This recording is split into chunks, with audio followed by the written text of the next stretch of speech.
Good afternoon, ladies and gentlemen, and welcome, welcome, welcome. Thank you for being here. It is always good to spend my Sunday evening with you, great Bahamians who are ready to bring change in this country and who are tired of seeing a country where Bahamians are put last. And that's what this is about today.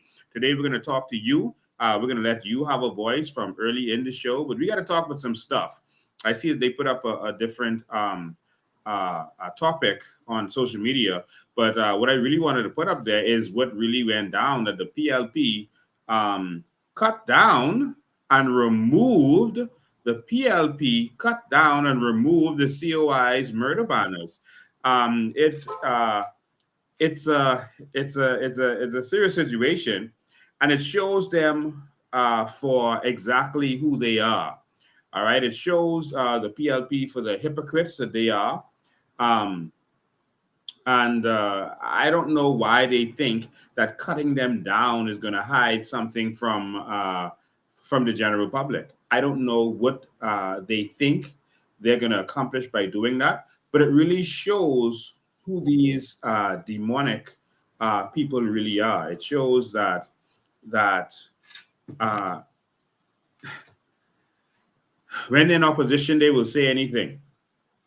They will say anything to get in. And then when they get in, it's not about the Bahamian people anymore. And so, one, there's a couple of things with this that transpired. Well, the first thing with this is it is illegal to take down a political banner, poster, etc. That's a charge unto itself. It is illegal to take down, and we saw during the last election, someone was charged for that. But of course, if the government sends you to do it, of course, you know that nothing is going to come out of it. Whenever the PLP is in power, there's no law. And so, um, um,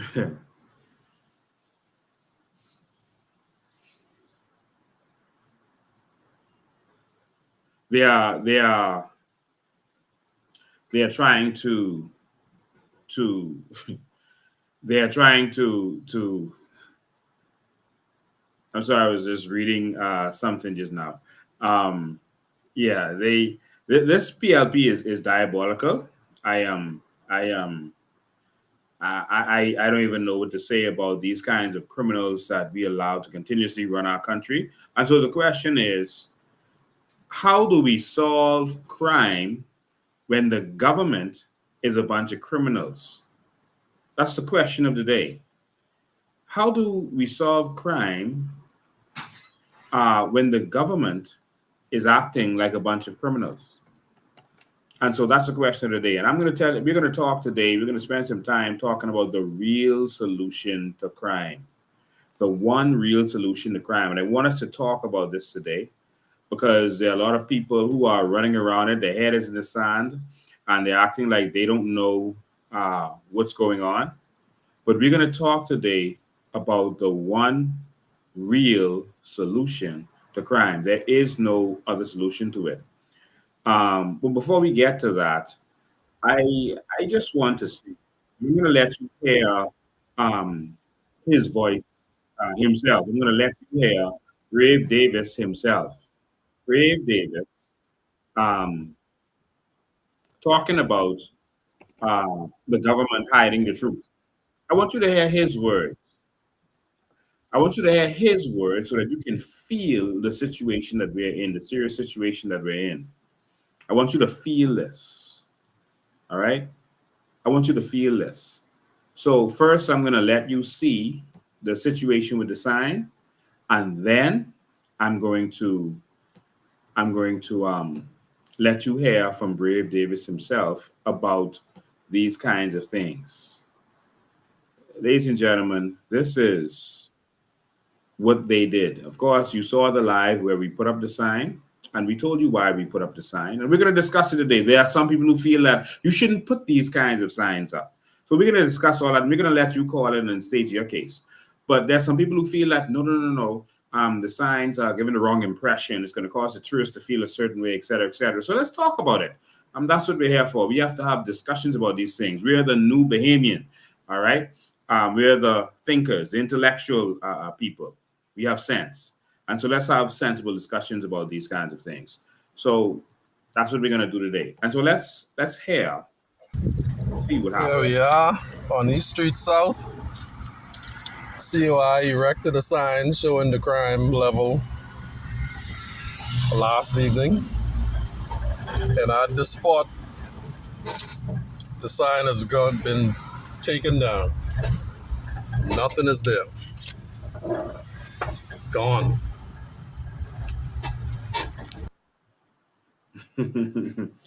So you can see it again.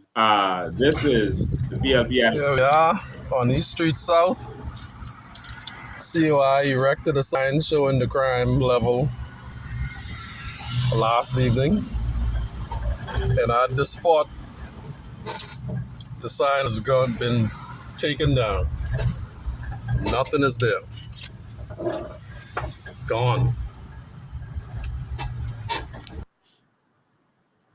And so they took the sign down the next day after we put it up. They took the sign down the next day after we put that sign up. And so I'm going to let you hear how Brave Davis feels about him or any government removing signs. This happened. It so happened that the FNM was in power, and Brave Davis and those were in opposition, and they Brave Davis and them was in in opposition, and the FNM took the sign down off of the 5-leg roundabout where Brave Davis and put it. No, they didn't put signs all over New Providence. They put it on the 5-leg roundabout. I heard some people asking us if we couldn't afford to put it on all the roundabouts like the PLP, but the PLP didn't. They put it on one roundabout. And so we put it up, but we printed more than one copy because we knew what they were going to do. We know how petty they are, and we always think ahead of them. And so when that was taken down, when the FNM took it down, the PLP had a press conference, and Brave Davis had the following to say.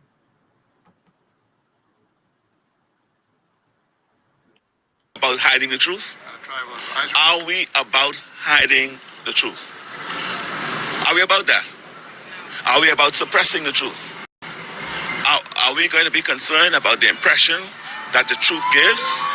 Is that what we are saying? Are we about hiding the truth? Are we about hiding the truth? Are we about that? Are we about suppressing the truth? Are we going to be concerned about the impression that the truth gives? Is that what we are saying? Are we about hiding the truth? Are we about hiding the truth? Are we about that? Are we about suppressing the truth? Are we going to be concerned about the impression that the truth gives? Is that what we are saying? Are we about hiding the truth? Are we about hiding the truth? Are we about that? Are we about suppressing the truth? Are we going to be concerned about the impression that the truth?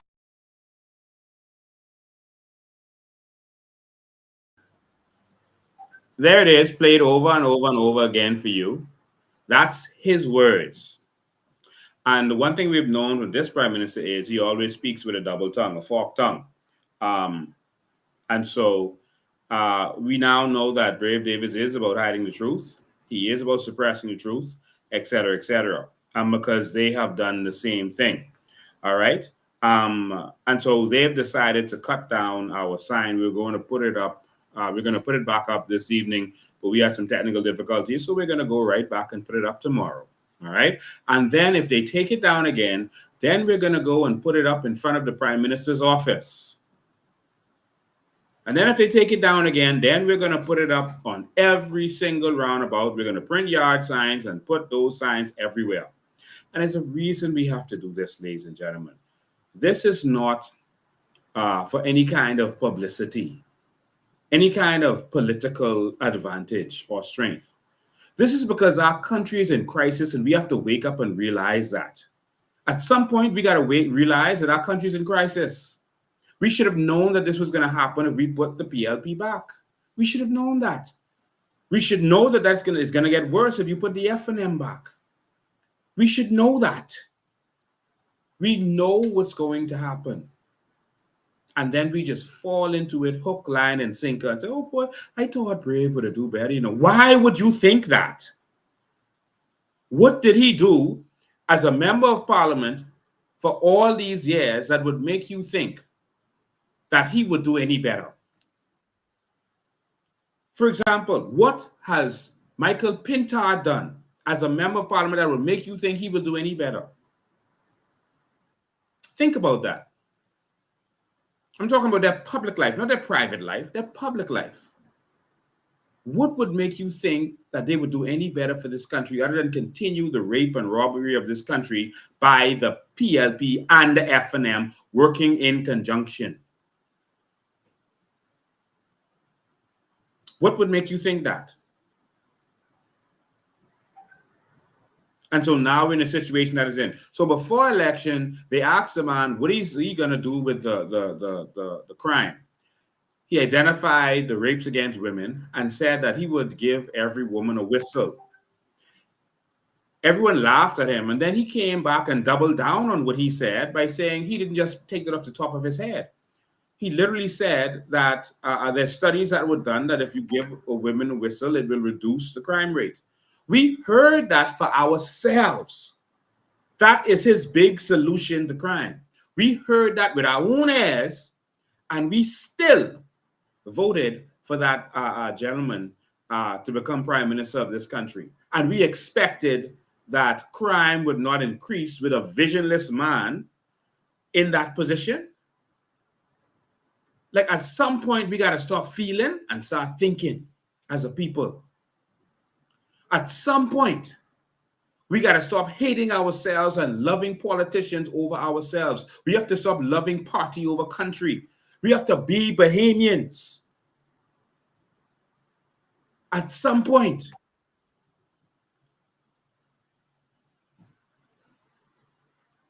They gave no solutions to crime. So crime is failing. Think about that. And the problem is, it seems like government officials are participating in the crime spree. It's another problem. Someone said Pintard is worse. Yes, Pintard is worse. I can assure you Pintard would be worse. But again, ladies and gentlemen, they broke down our sign, these hypocrites, these Nazis. Brave Davis is an authoritarian ruler. He pretends to be nice. That's what all of them do. They pretend to be nice. And then they silence the media, buy out the media, so that no one has a voice. They threaten and intimidate people so that no one has a voice. And then they start dismantling the country, taking all of his assets for themselves, like they did with BPL, and start giving all the contracts to themselves, breaking the law. What they did before CARICOM with all of those persons who were arrested, I was kidnapped, other persons were brutally attacked on camera. They tried to steal the person's cameras to cover up the incident. What they did has never happened in the history of this country. And it is dictator actions. What happened on the farmland where they sent the defense force with guns and tanks and armored vehicles, etc., has never happened in the history of this country. Y'all better wake up. A man like that with a second term where he's not looking for a third term is dangerous. That's all I can say.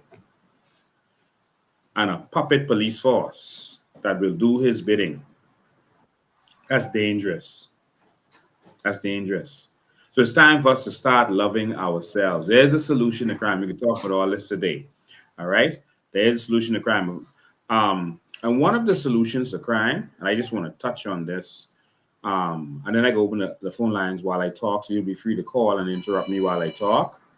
All right? Phone line isn't open yet, but you'll be free to call and open when I open the phone lines. One of the solutions to crime is to eradicate poverty. And some people say it's impossible to eradicate poverty. There's poverty all over the world. It's not true. Norway has made every citizen a millionaire. Every citizen. Anyone in their country that is poor is not a citizen of Norway. There are Bahamians who live in Norway. They can tell you the story. Many of the Middle Eastern countries has eradicated poverty. And it's not just because they have oil. There are other countries that have oil and natural gas, but their citizens they have citizens who are poor. England discovered oil the same time as Norway did. All of England's oil is gone, and they didn't empower their people with it, but Norway did. They formed a sovereign wealth fund and empowered their people. And they went from developing nation to developed nation. The Middle Eastern countries like Qatar, Dubai, etc. Dubai is not a country, but you know what I mean, United Arab Emirates. They empowered their people. There's no poverty amongst their citizens. There's no poverty. And therefore, there's no crime. Where there's poverty, there's people who have to survive. And so we can talk about all that today. But with that, I want to take a little segue before we come back to all that. And I'm going to bring all this together. There's someone who took a video of a gentleman in a dumpster. All right? Someone took a video of a gentleman in a dumpster. And the fellow was in the dumpster trying to get himself something to eat. And he closed himself in the dumpster. This is a very sad situation. And I'm going to show you that video because it caused an uproar on some WhatsApp groups where people were saying, why would you film that? And so my question is, who would film someone in a dumpster? And I'm going to answer that question for you. Who would film someone in a dumpster? And so what I did was I just used an emoji to redact the fella's face, because that seemed to offend some people. But we got a real conversation about this today. Because this ain't just about a fella in a dumpster. Let's look at it first and then let's talk. Good morning, Bahamas. This is where we at. This is where we at, Bahamas. Bahamas, this is where we at. The man is sitting comfortably.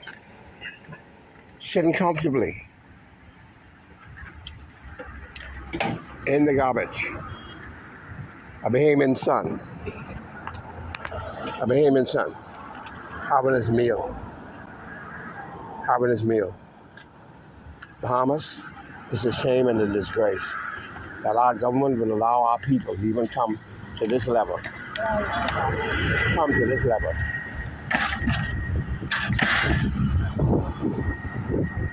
It's shameful.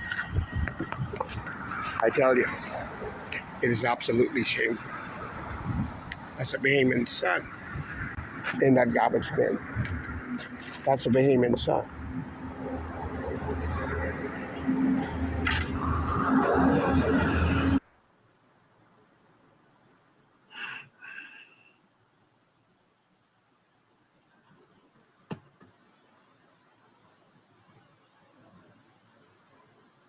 It really pains me when I see Bahamians suffering like this.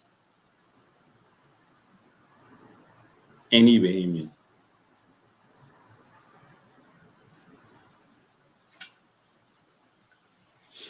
So we got two things to discuss today. The man clearly has mental issues, so it's not just about poverty, because even people in poor situations wouldn't soup to eating out of the garbage, because there's a lot of centers they can go to.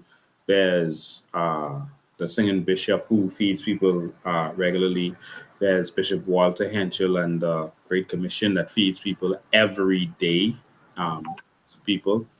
And so there's places they can get food. That is clearly a situation of mental illness. And as we said before the election, when we were talking about our vision for the Bahamas, we talked about the fact that wherever we find persons on the streets with apparent mental illness, that we are going to take them in and care for them. We're going to take them off the streets and give them whatever they need. There's medication for that. You can treat these people. They are treatable. And in the event that they're not treatable, we have to take them off the street so that they're not abused.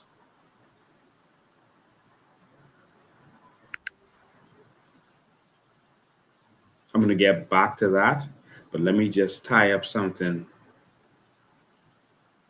No, let me stay here. Who would film something like that? A Bahamian who cares about what's going on in society. I want to say this to everyone who's offended by the gentleman who did that. And the gentleman who did that had on a shirt that had on a COI thing on it. That had nothing to do with the COI. I think the gentleman just happened to have that, and the person went into his garbage and was doing it at his garbage, and so he filmed it. That's what I'm assuming happened.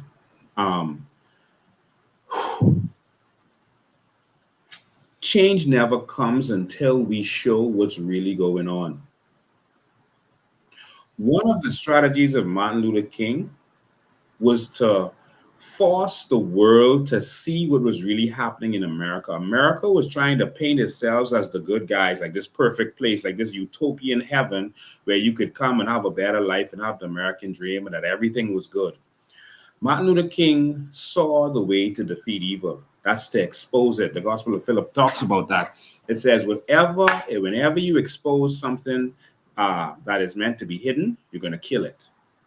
And so if you want if you expose corruption, it's going to die. And what the Gospel of Philip was talking about, that's one of the lost Gospels, by the way. What he was talking about is that your blood is meant to be inside your body. If you expose it, the body dies. Think about that. Your guts, your intestines is supposed to be in your body. If it comes out, your body dies. A tree's roots is supposed to be hidden in the ground. If you pull it up and expose the roots, it dies. And so the way to kill corruption is to expose what they're trying to hide. That's how you do it. And so throughout history, as long as bad things or corruption or anything negative was hidden, it persisted. It is not until you expose it that it can be dealt with. Martin Luther King and his strategy, people wondered why Martin Luther King said, let's go out there in the park and let's just sit down in the park. Why are you doing this? You know they're going to come with clubs and billies and pepper spray and dogs, and they're going to bite you and hit you and do all this stuff to you. That's why he wanted it. He never said it, but he wanted to show America the way it was to the world. How can you say you're the great and good America when you're beating and pepper spraying and using dogs to bite up your own people, spraying them with hoses, cracking their skulls, and you're great? That was his strat. That was Martin Luther King's strategy. And he said, don't fight back. The reason he said that we're going to use nonviolence and we're not going to fight back is because then they're going to lie. They're going to switch it up on you and say that they were just dealing with unruly citizens. So if you stay there and let them beat you and let the world see, then the world is going to see them as who they are. And that was Martin Luther King's strategy. Let the world see them who they are. Expose them. Oh, you're sending us over here because Hitler is racist, but what's happening to Black people right here in America? They could still be lynched and get away with it. And so he exposed it, and because he exposed it, it had to change. Do you understand? And so there was, in 1955, there was something that happened that transformed the civil rights movement. Until this happened, everything was hush-hush. Lynchers would win in front of juries, and they would only show these happy families on TV and America on TV the way it should be, but they wouldn't show the real America. And so when this thing happened in America in 1955, it changed everything. And that was the murder of a young man, not a young man, a boy called Emmett Till. He was 14 years old. And he had went down south. He was from up north. He went down south to visit family. And on his way back, they pulled him over, grabbed him, lynched him, beat him to a pulp. And this was the norm in America. This was happening regularly. He wasn't the first person to be done like this. This was happening almost daily in America at the time. I want you to hear this. This was happening almost daily.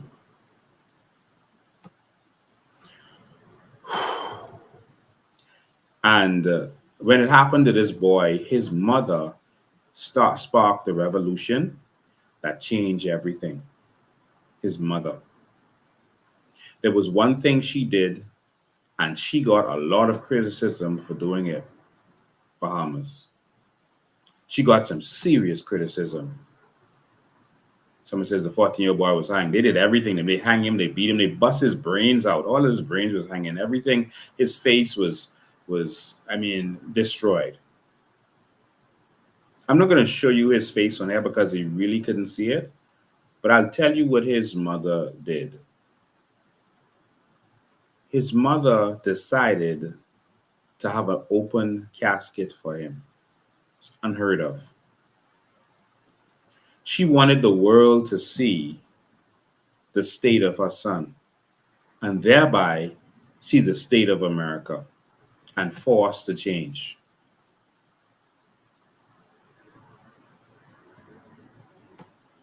That's Emmett Till's mother and I think his father or stepfather.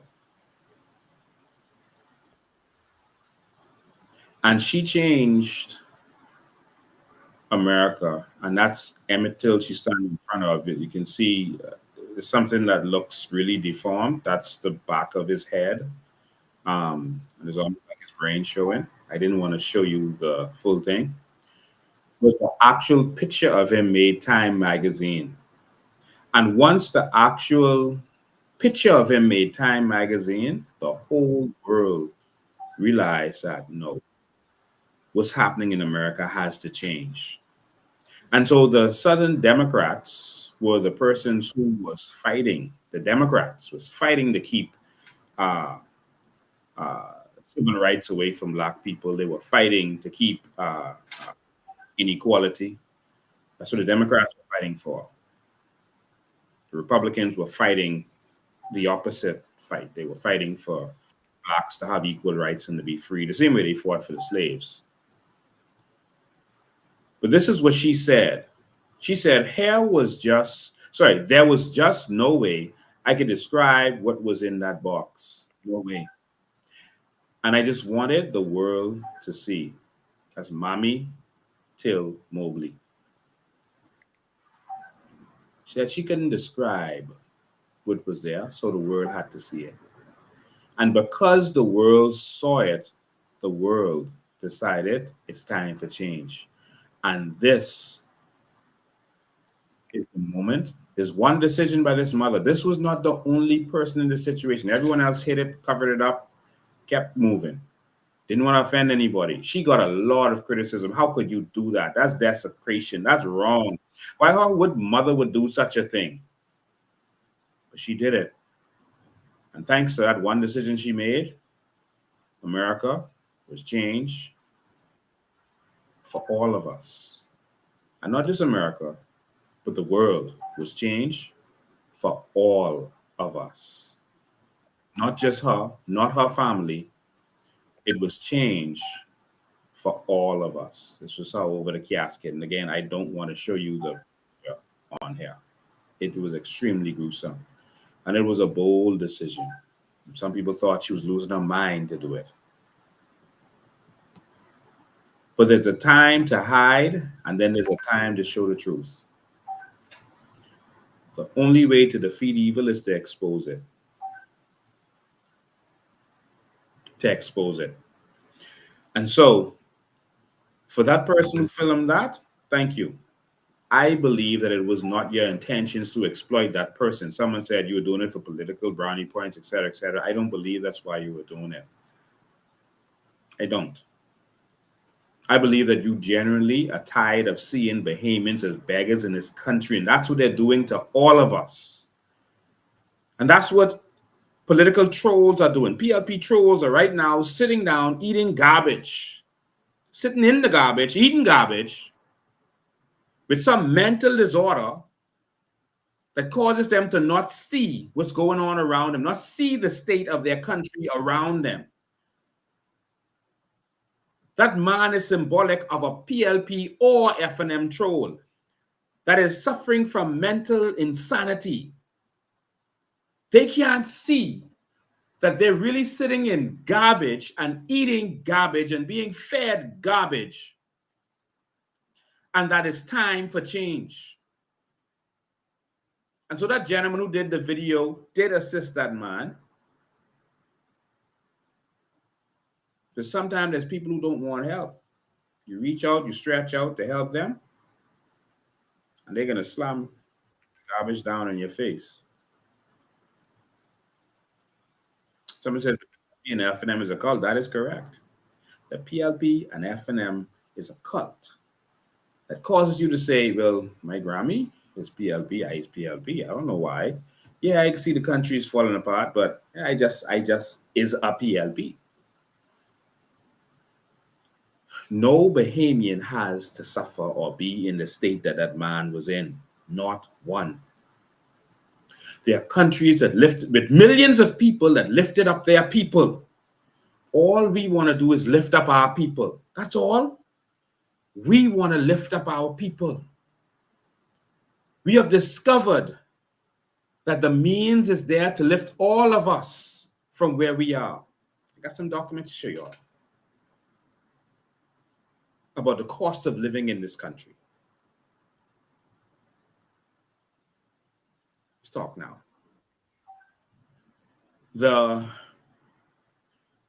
A study was done. One was done in 2020, and another was done recently, of the cost of living in the Bahamas. I want you all to see this.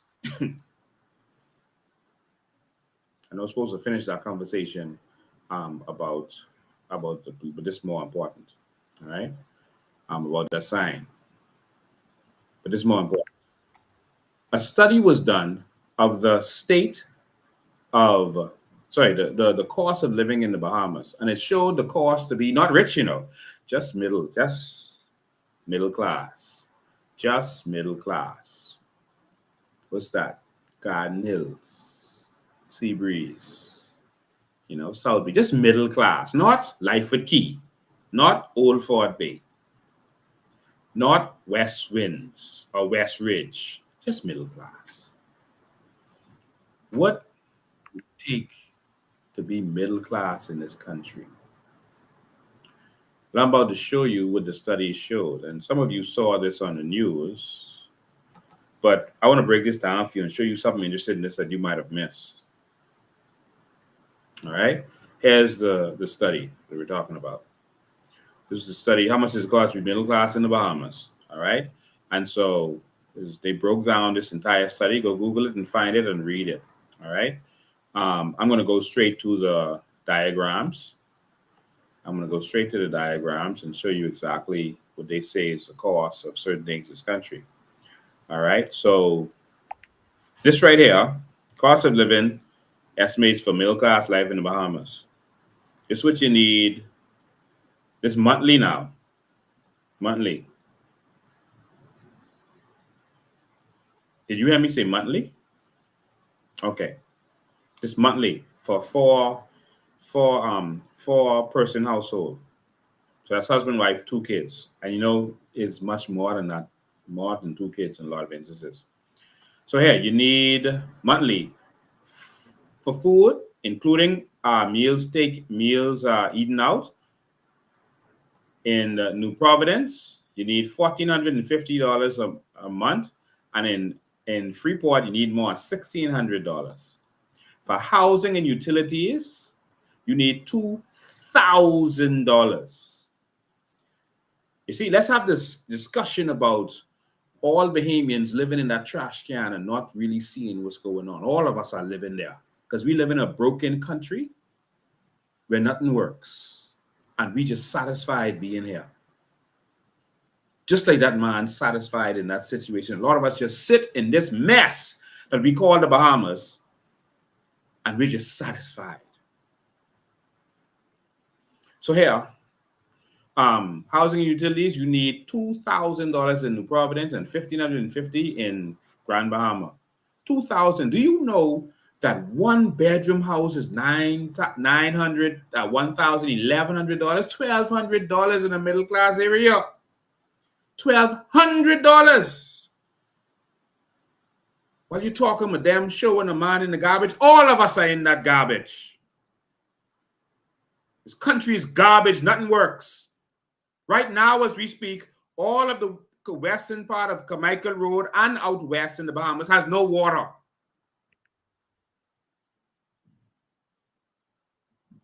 Right now, in the 21st century, New Providence, I ain't talking about the Family Island, you know.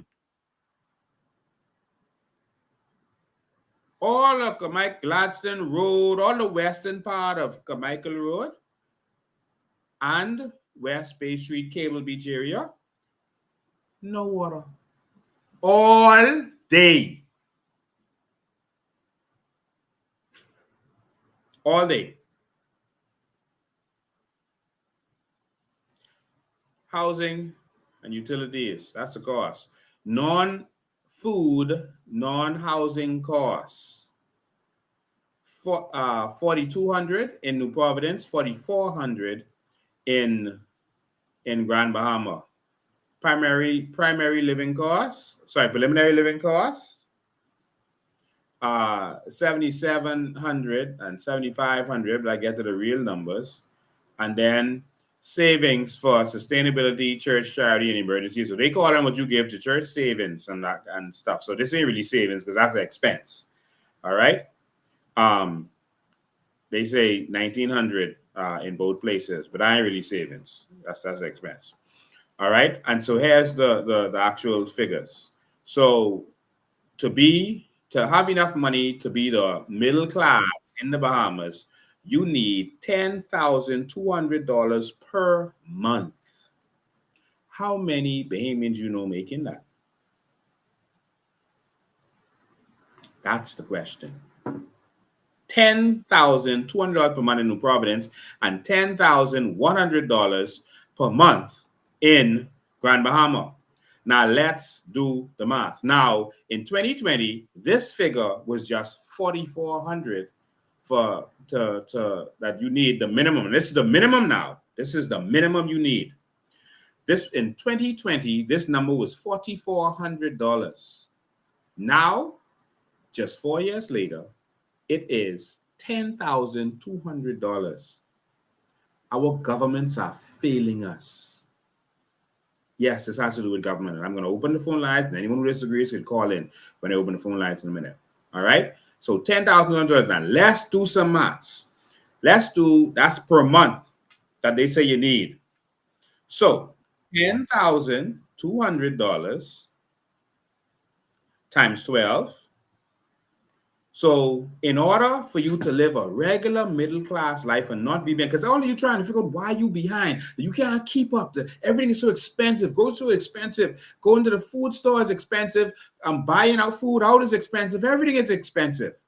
Like how are people making it? And you trying to figure out, I can't catch up. You can't save. You can't do nothing. And they showing you why. See, most of us don't calculate all of our expenses. We just spend as it goes. We just, okay, rent due, okay, pay that. This due, okay, we're going out tonight, okay, let's do it. We don't actually put these down in numbers and actually see what we spend.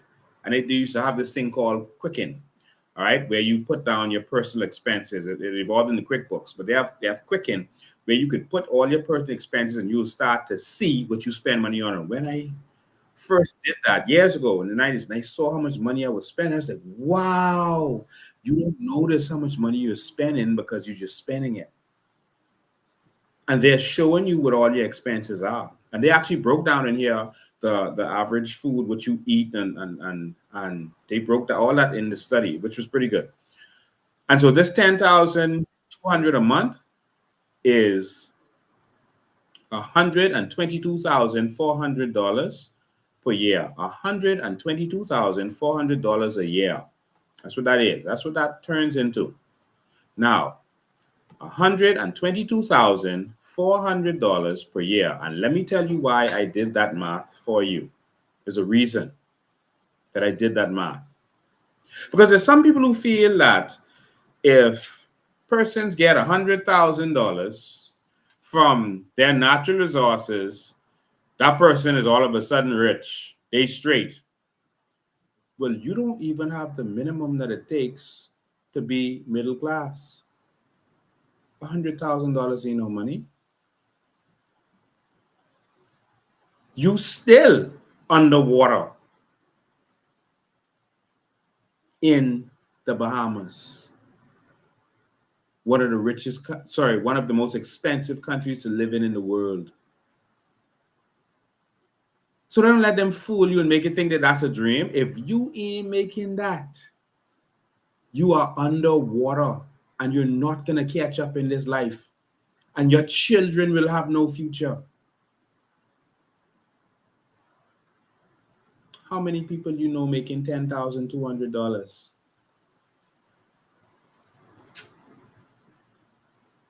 You need $122,000, $400 minimum to live a middle class life. And many people are drowning. So they making you some. See, when we was growing up, 100 grand was big money. Now that's nothing. And they continue to slave us and make us think that everything is out of our reach. And anyone who tells you that you can have more, they're selling you dreams.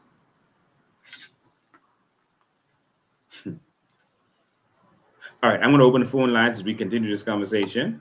We got more to talk about. I'm going to open the phone lines now. You know the number's 803-5995. What do you think about Brave and them taking down the sign? What do you think about that? How does that make you feel with Brave and them taking down the sign and destroying it, taking it away? All right. And again, we didn't see Brave them doing it, but the FNM ain't take it down. The COI ain't take it down. Regular Bahamians, they can get less. This is another sign they passing. Oh, look at that sign. The only people with an interest or reason to take that sign down, as far as we're concerned, is the PLP. The only people.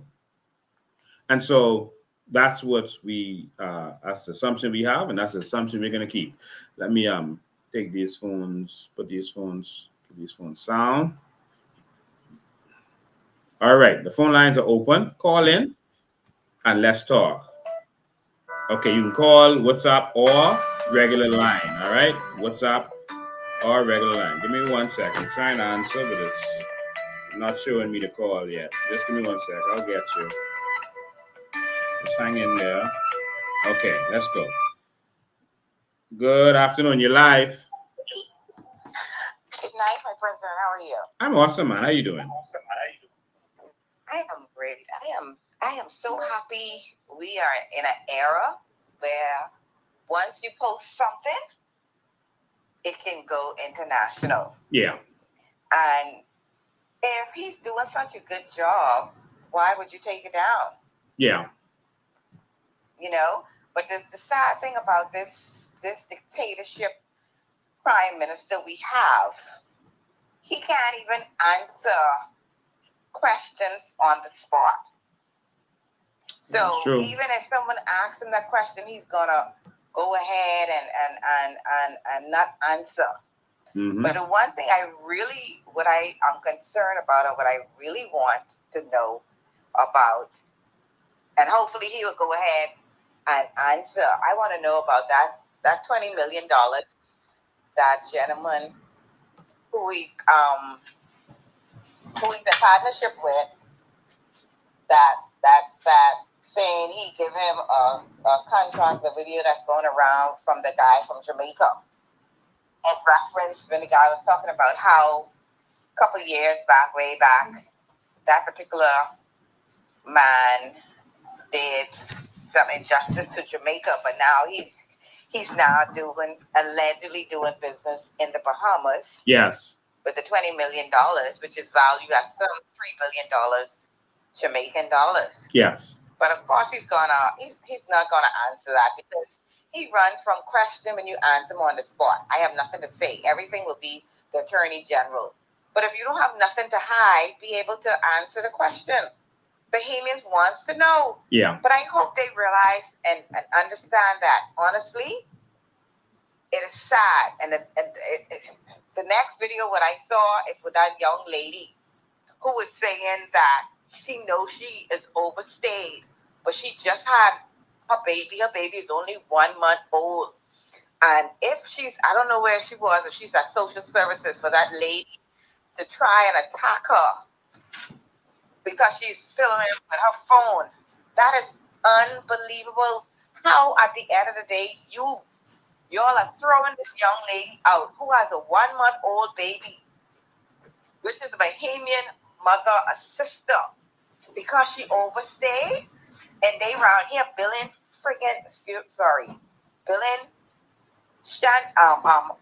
areas and homes for the illegal immigrants and putting them out in housing.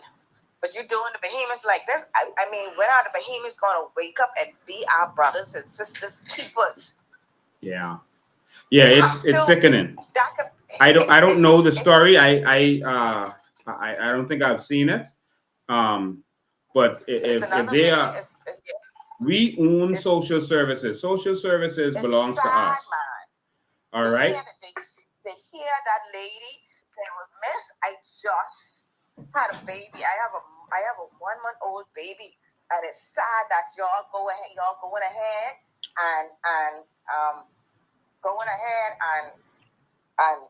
throwing me out. But I just had a 1 month baby. All I asked for is for some time. Wow. And they're refusing to do it. They hear that voice. Oh my God. That's how they treat Bahamians.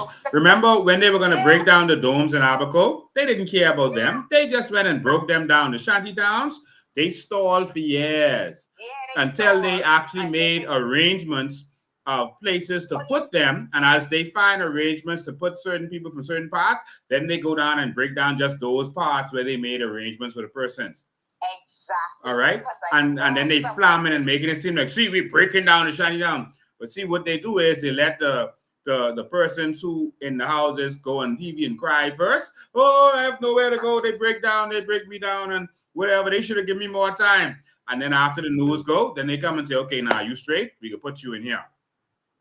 That's what they're doing. I have plenty people who work in social services and telling them they can have after a year, but when it comes to 3 to 6 months, they have to be out. And people are tired and sick and tired of that happening. And I don't know when we as Bahamians are going to look out, but I tired. Yeah, man. I tired. In my area, it's like every week. Last week, I just count 10 new Haitian immigrants in my area. So in the last 4 weeks or so, I would say it's almost up to 40 new faces in my area. Yeah. Yeah, we've been taken over and they're doing nothing. They're pretending that we're not being invaded anymore.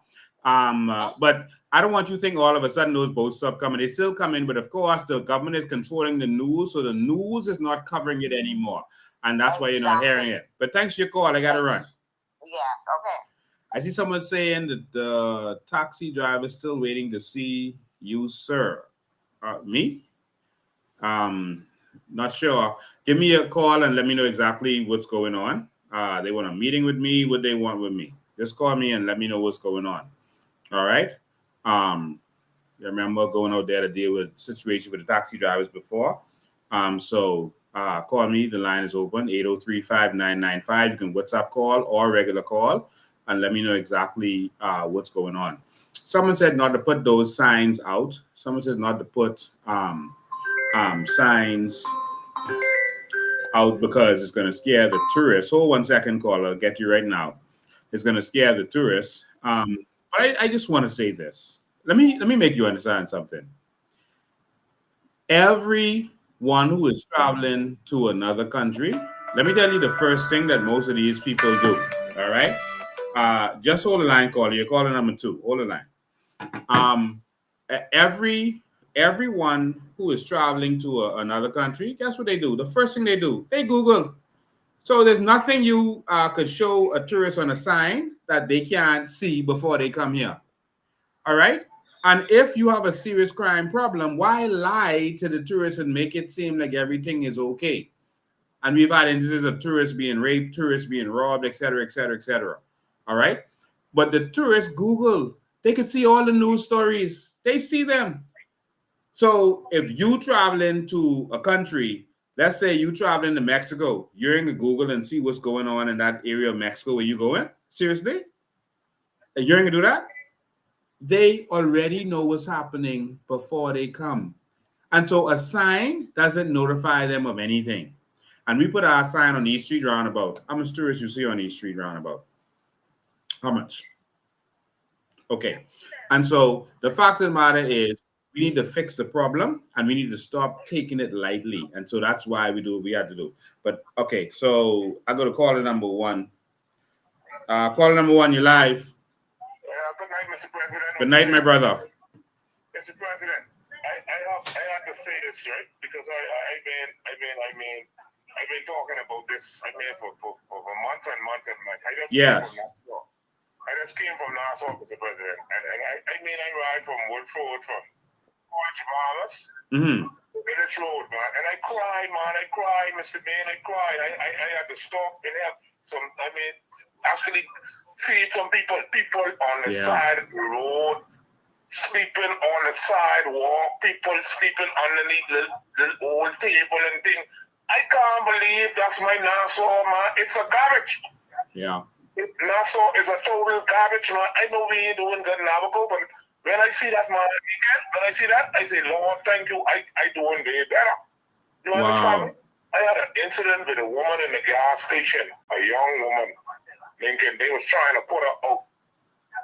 And man, I said, Miss, what's good? She's hungry. And I said, come, let me get you something to eat. Yeah. You know what I mean? And the people in the gas station said, no, don't feed her, don't give her nothing to eat. She always said, carry on back. I said, for real? I said, this can't be real. How could our own people turn on us like this?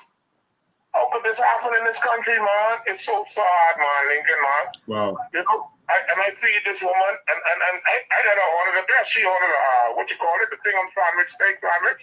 Mm-hmm. You know, and I sit down with her, and I let her eat, and I drink with her, and they wanted to put her out. I said, no, you can't put her out. You can't put her out. I say she with me. You know. Wow. And it's so sad to see what's going on in this moment. You think if I could ride and I could see all of these people eating out the dumpster. That ain't the first time, Lincoln. People eating out the dumpster daily. Yeah. Daily. And you think my judgment prime minister can't see this? You think he can't see this? How do we sleep in the night? That ain't the boy who I know. That ain't the boy who I grew up with. I grew up on Rocky Street. I born on Montreal Avenue. I born a Wally boy with Perry and Brave them. I born with them. Yeah. I can't believe this is what they do in our country, man. I can't believe it. It's sad. It's getting worse and worse. But thanks for your call, man. God have to step in. God got to step in. All right. You know? So, ladies and gentlemen, before I go to the next call, I just want you to know that we are coming to Abaco. And so we're going to be in Abaco this weekend. We're going to be launching our candidates. All right. The Abaco candidates launch, and there's a meet and greet. And so we're going to be launching our candidates. Refreshments will be served, but you're going to be able to hear from your candidates who are ready to take Abaco back. All right. That's going to be at the Marsh Harbor Library, November 9th at 6 p.m. All right. And so, your leader, your deputy leader, and your chairman is also going to be there, and you're going to hear from your candidates for North Abaco and South Abaco. So, ladies and gentlemen, in Abaco, get ready. You can't put the PLP and F&M back there.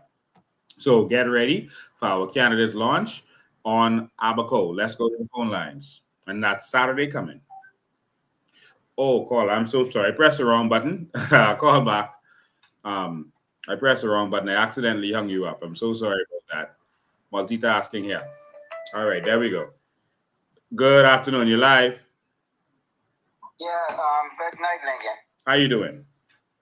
All right, man. Good night, Bahamas, for those that are listening in. Lincoln, I get this question to ask Brave, Davis, if he's listening. why are you afraid of these signs that are going up now? So let me put this before you. Are you going to stop the media from doing their recording at every crime scene? Because that is going viral. That's going out there for the tourists to see. So why are you taking down the signs? You did it to the F&M. Now somebody is now throwing it back at you. Why are you doing it? Yeah. This is for the Bahamians that are struggling and don't have nothing, especially for those young people that are growing up. And this is some. I want them to really listen to what I have to say. The young people.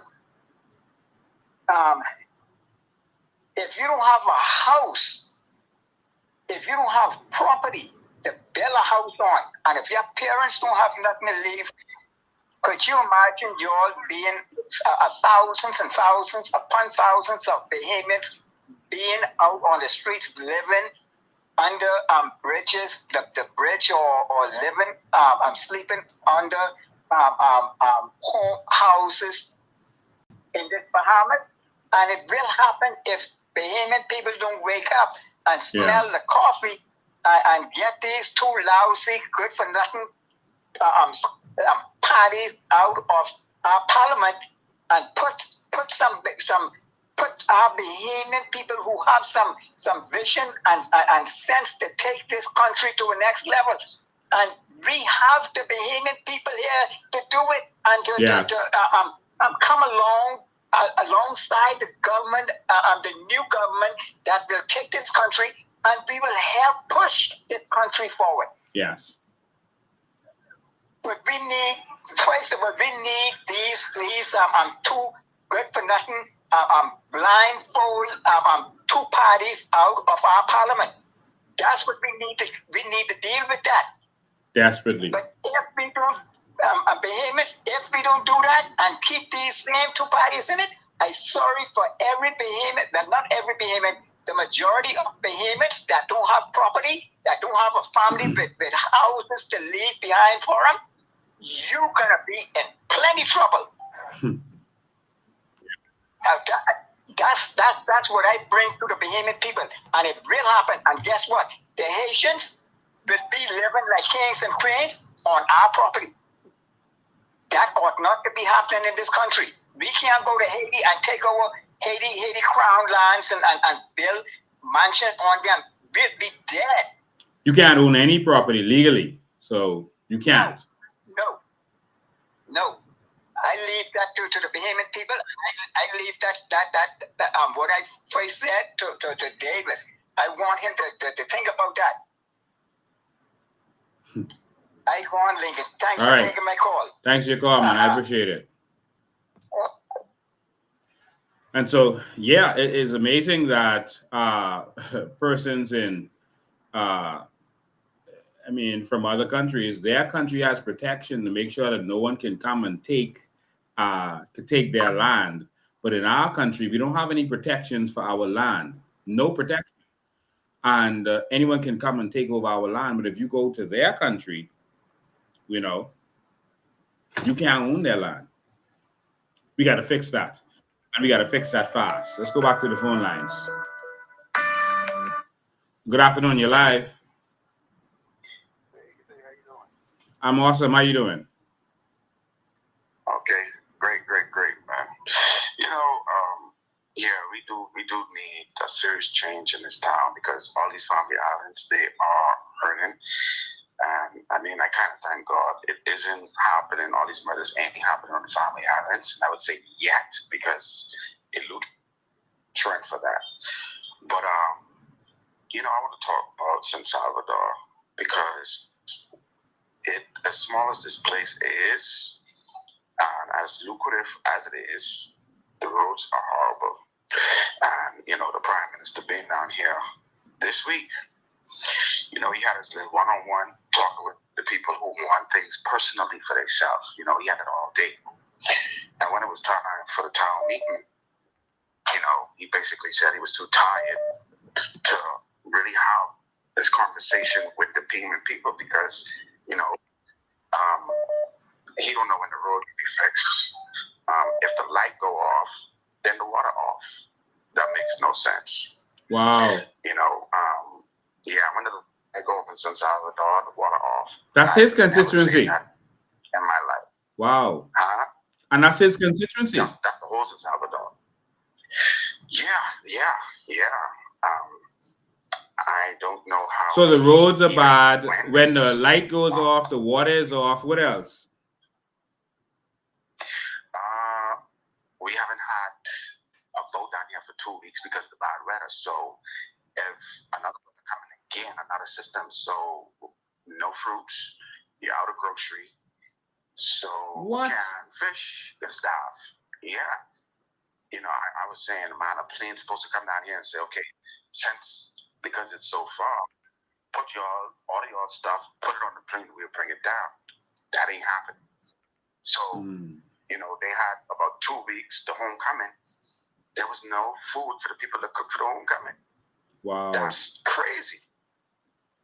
You know, that is the holes down here is horrible, and it's so easy to patch. You know, it ain't like the holes have highways and stuff like that. You come down here, and when you come down here, they people that do little patching and stuff like that in the road.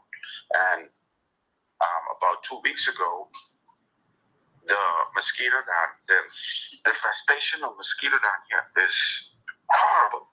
You have to run inside the school to get your children in the class. Now, what?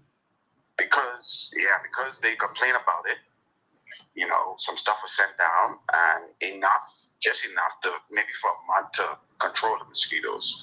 And because we have high winds now, the mosquitoes stayed in the bush. So, you know, you still got a little problem after that gone because it's already gone. Now the mosquitoes are getting big again. So, you know, that is a horrible problem.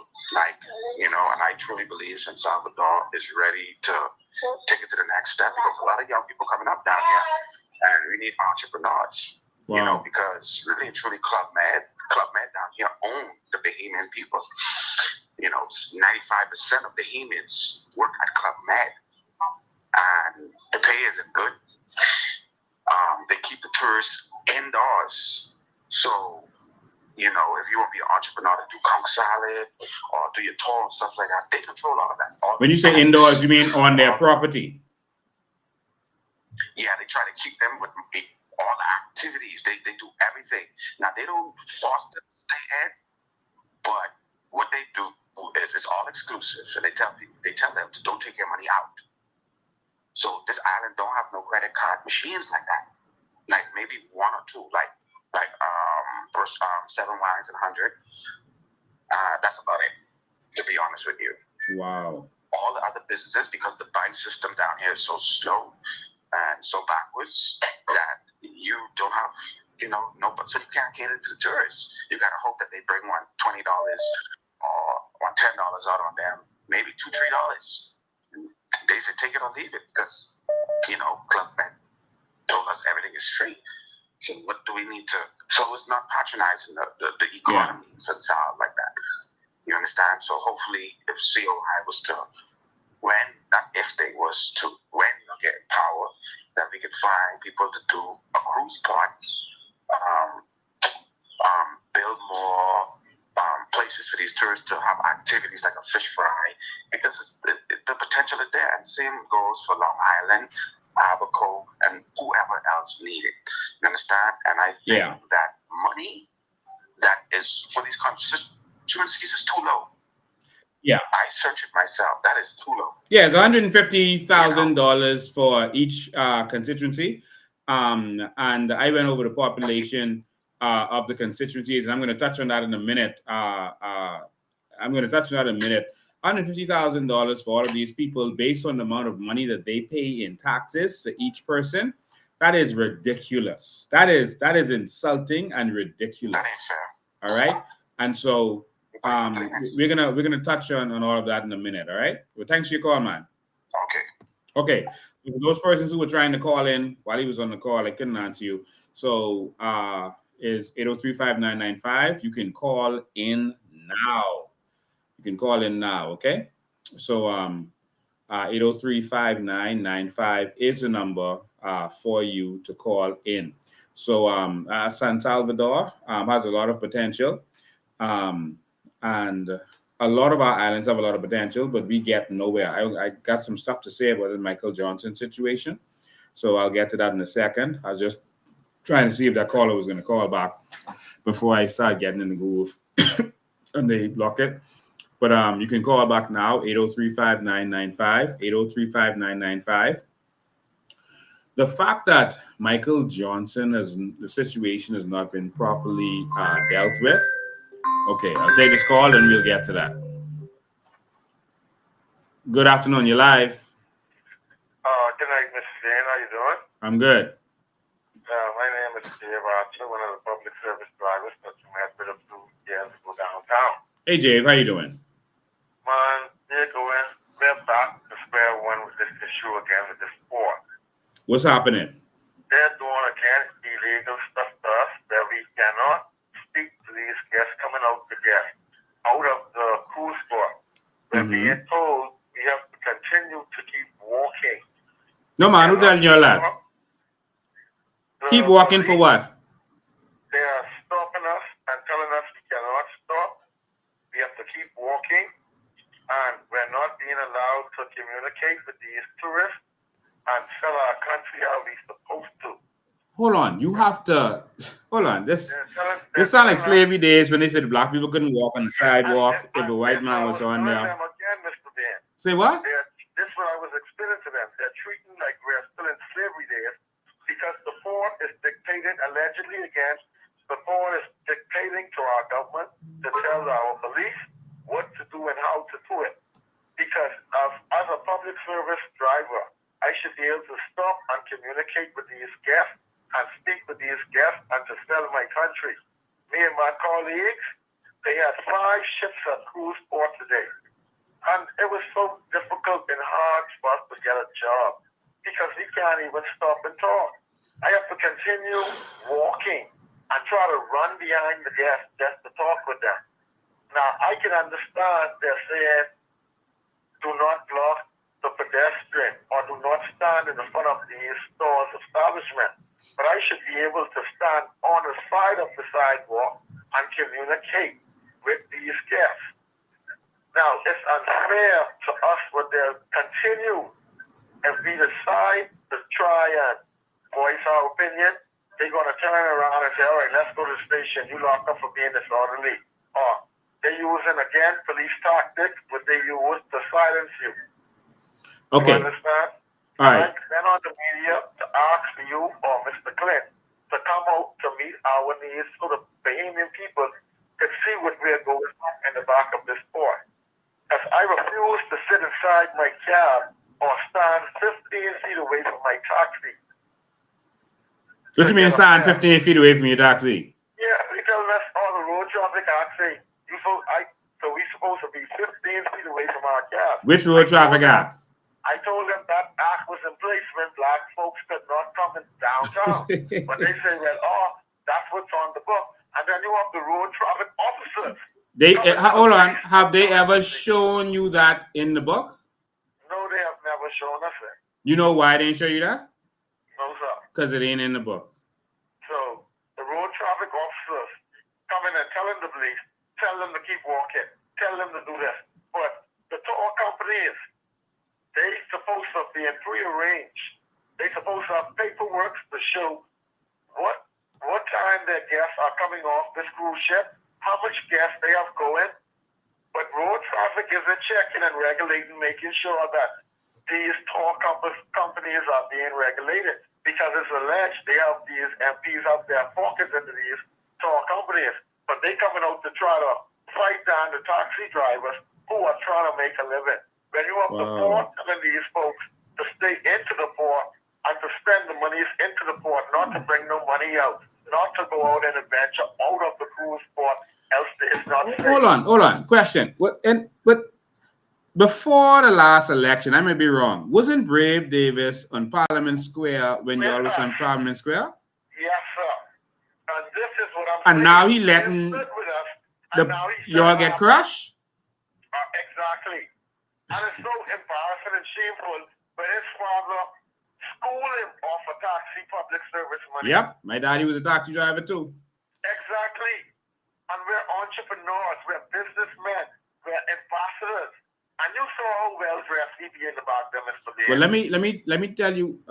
Well, before we go there, be honest. You vote for Brave, right? Yes, I did, and now I got Go Coalition, like I told you the last time. Wow. Because there's no one standing up and fighting for the Bahamian people. Yeah. You was the only one opened my eyes to a lot, and that's why I started reading and being a freedom fighter and standing up for my rights. Yeah, we keep thinking that that we could swing from PLP or F&M and that we're gonna get some help. Then they keep swinging us. They're not gonna help us. No, they're gonna do whatever the powerful people tell them to do.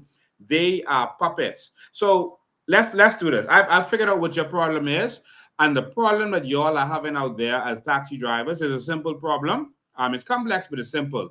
The reason y'all are having this problem is simply because y'all are Bahamians. All right, there's no other problem. Y'all are Bahamians in the Bahamas, and that is the biggest crime in this country right now. And they treat you like you are a criminal when you are a Bahamian in the Bahamas. Those persons getting put out of social services, those persons are getting treated like dogs in this country. It's because you are a Bahamian. No other reason. Every other nationality is getting treated differently. All right. So hold on. Let me just tell this caller to call me right back. Caller, I'm about to go through the Road Traffic Act. So just watch on TV, and then as soon as I finish, call me right back, and I'll take your call. Okay. All right, sir. Not you, Jave. Not you. Right, I was talking to the other caller. All right, so Jave, I have the Road Traffic Act in front of me, and so let's go through this. Because see, Bahamians don't read, and the first thing we could do with this, I know you can't see it on your screen because you probably on the phone you was watching me on, right? So right now, everyone can see the Road Traffic Act in front of me, and you could actually search in this. So you could do a search in this, so you could look for whatever they told you. So let's say they said 15 feet. Let's look and see if anywhere it says that you have to be 15 feet away from your taxi. So let's just do a search for feet. All right. So 3 words come up where it says feet. So it talks about a taxi cab. All right. And it talks about the child and how tall the child should be, 4 foot 10, etc., etc. So that's not about where you must be. A child who weighs over 40 pounds or up to 4 feet 9 inches. So that's the next instance. They talk about how much feet. A child taller than 4 feet 9 inches, and that's it. All right. So they don't talk about being 15 feet from no cab. Nowhere in this act. All right. Nowhere in this act does it talk about how far you must be away from your cab. Yes, there was some old regulations that would have spoken to that, but those laws change over time, and you can't keep quoting old laws and using it to oppress your Bahamian people. All right. And so I'm going to go in this and look up some definitions. All right. So I'm going to look up the definition of taxi cab, because they're saying you got to keep walking, right? You have a license, right? Yes, sir. All right. And is a taxi cab license? Yes, sir. What about a tour license? Yes, sir. So yours have both on it? Yes. Okay. So you're allowed to sell tours. Did they make you get a business license? Yes, sir. So you have a business license to sell tours? Yes, sir. Man, don't lie to me, man. We have business license. You lying on the police. The police could never stop you from selling tours if you have a business license. Even get a job. Even a simple stay up with like the folks coming up. They're already past the system into the Hold on, I want you to explain all that yet. I want to stay right where we is. You have a business license, and you have the license, your public service driver's license. Yeah. So you paying what that is, 2 set of fees. Yeah, we paying the business license and we paying the public service, but the business and license they did it where we can renew our licenses now without paying the fee until a certain time, I think. Right, that's just a renewal thing that they're doing, but still there's a value to it. So whether you paid it or not, all right. So that's fine. So all right, so let's look for the definition of all right, let's look for the definition of taxi. We're getting to it right now. I'm scrolling it on the screen so everyone can see it. All right. Taxi cab. Let's see what a taxi cab is. All right. taxi cab means a motor vehicle having a seating capacity for not more than 12 passengers, which stands or plies for hire, which means you could be in one place, parked in a stand, all right, waiting, or plies for hire, which means you can go out there and you can hustle for persons to come to you. So either you could be in one place, which means stand, or you can go out there and ply for hire, all right? And which is driven by the owner or a person employed by the owner. So you see what a taxi cab is? Yes, sir. All right, so either you stand or you can go out there and hustle. All right, now tour car. So a tour car means a motor vehicle having a seating capacity for not more than 12 passengers, which carries passengers for hire or reward on sightseeing tours or on prearranged transfers, and which is driven by the owner or by a person employed by the owner. All right, and so that's what it is. All right, so you don't have to do the fares like a taxi driver, so it frees you to do sightseeing tours or pre-arranged transfers. All right, so that's basically what that is saying to you. And so what you also have is, on top of just your license from the public service driver's license, you have a business license to allow you to do this. All right, you have a business license, and so go ahead. So, with that being said, if we have all of these documents to provide and we're showing our licenses, why we're not being allowed to stop and talk to these guests and sell our fares to do what we're supposed to do in our country? But it's okay for the tour companies to go in the back at the cruise port. They have workers going in the back on the ground, booking the jobs on the ground with their jobs supposed to be prearranged. But road traffic isn't going in the back, they're stopping and regulating them. But they're coming out to make the public service driver look like he's doing something wrong or he's incapable of doing his job. Why we have to walk up and down and not be able to talk to these guests like we're criminals in this country? And we're getting sick and tired of it. How are we supposed to feed our families if we cannot be allowed to stop and solicit and to discuss what we are selling? Because we have our brochures and signs stating that, hey, this is where we're going to take you on the tour. This is where we're going to go. This is what we're going to do. And it's us public service drivers that takes the folks into the inner city, to the local chicken in the bag spot, to the local markets, to the local Bahamian food stores, because tourists do not come in this country to stay inside that port to see foreign entities. They come to see the Bahamian culture and experience the culture. They want to go to those same places where the cruise ship tells them not to bench off, it's not safe. They want to go in the ghetto. They want to go where Bahamians hang out and eat. They want to have some nice count salad. They want to have some nice count fritters. And it's us public service taxi drivers that take these folks to the straw vendors, take these folks to the port, to those vendors on the port who depend on us to bring folks to them, for them to have a livelihood. And it's us that takes these folks to every different entity in this island to spread the money around in our countries. So why you want to cut us out and eradicate us and disenfranchise us for these tour companies? Yeah. And so if you have a tour company and you have a license, does the license specify where you can operate? Well, it doesn't specify, but as a driver, we're licensed to operate wherever tourists is coming into the country, whatever restaurant. Right. So if it doesn't specify, then you're not limited.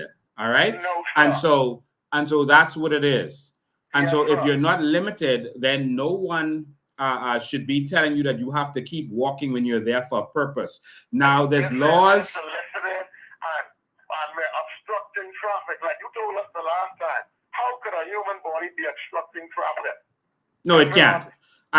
But I just want everyone to understand this, and the police listening, because sometimes they get instructions from the higher ups, and they just want to show the higher ups that they're doing their job. Yeah, because the wealthy persons, they call the police and the police do their bidding in this country, and that's corruption. All right. Yeah, and that's what it is. Especially if you're breaking the law to do it. I know they want law and order. They want you all to be orderly, well dressed, decent, not blocking up the place, and that's expected. All right. And if y'all are out of order, then they have a right to get you in order. But in terms of telling you where you can and cannot stand, or telling you have to keep walking, there's loitering laws. All right. So if you're loitering, then they have a right to keep you moving along. But you're not loitering. You're there for a purpose. You're licensed to be there. Exactly. And so you're not loitering. So any police officer, and that's against the law. That's actually called an insult. Assault. If you go to the penal code, it will teach you what an assault is, and that includes what they call compulsion, telling someone to move here or there when they have no right to do so. All right, that's an assault that the police are doing to you, and that's against the law. All right, and so it's really going to take. It may have to take you guys having to sue them. Anyone who was arrested, anyone who was abused, etc., you can sue. All right, but again, y'all got to behave out there, and y'all got to make sure y'all ain't blocking up. Like we said, we have a system going on, Mr. Bear. Yeah. We just want someone to come out to hear us so we can show and implement and show you guys what we're doing and how we're doing, and we're organized so these police can leave us alone. The last time you stand with us, they left us alone. Right. Now they come back up with the storm, and they bring in more and more officers, and it's just keeping taxi drivers down. Because it's unfair that cruise ships coming in this country, and we're being disfranchised from getting a piece of the cracker. Yeah, that's not going to happen, all right? We're not only getting the scrumbles. Now, tomorrow morning, I know I'm going to be targeted and probably arrested because I'm sick of walking. I can't get a fare like that, so I'm going to stop on the sidewalk, stand up, and solicit my job. And if I have to get locked up and walk to the station, that's so be it. Because I have to feed my family the legitimate way, and the only way I know how to feed my family. Yeah, I'm gonna come out there and I'm gonna see exactly what's going on, because the police can't be telling. The police cannot tell a person's license to be there and license to do something, but they have to keep walking. That is a public area. That's a tourist area. If someone wants to be in a tourist area and just stand up and look at the ship all day, they have a right to do that. All right. That's a public area, not just a tourist area. That is a public area where you can have leisure. You can come and chill out. You can go from store to store if you want to, or just stand up on the corner and enjoy the breeze. Look at the water. That's that kind of area. Can you imagine you on the beach and the police telling you got to keep moving, keep moving? Okay. That is nonsense. That is a public area, and what they are doing doesn't make any sense, and it is total harassment. But that can't be going on out there.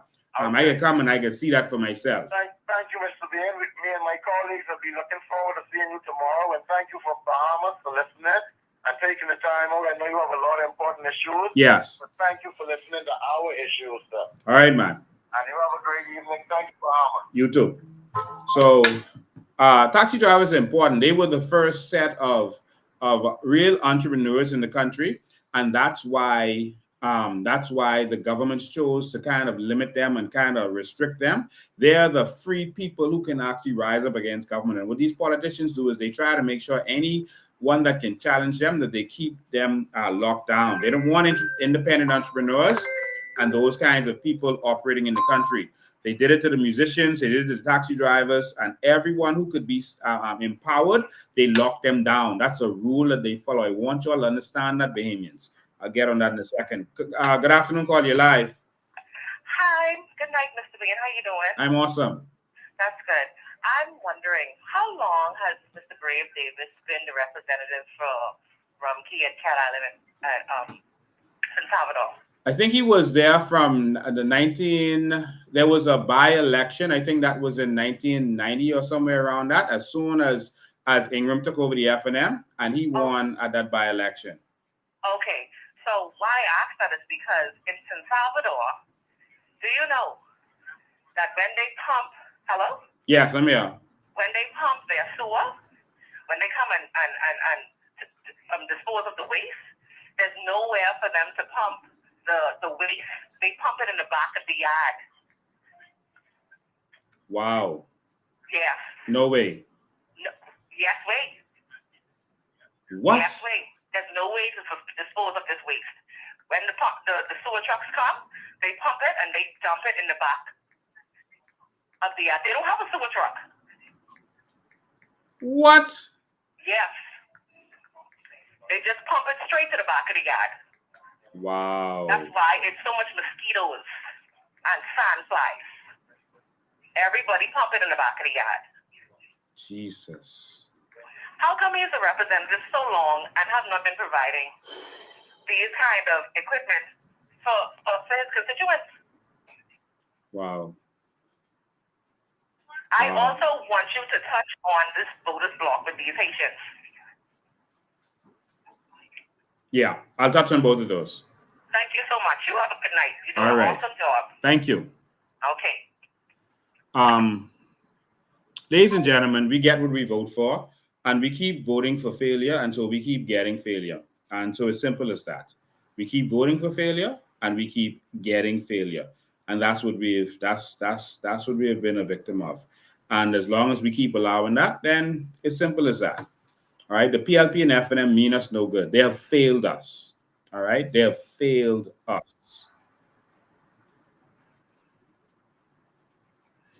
The country is broken, man. The country is broken.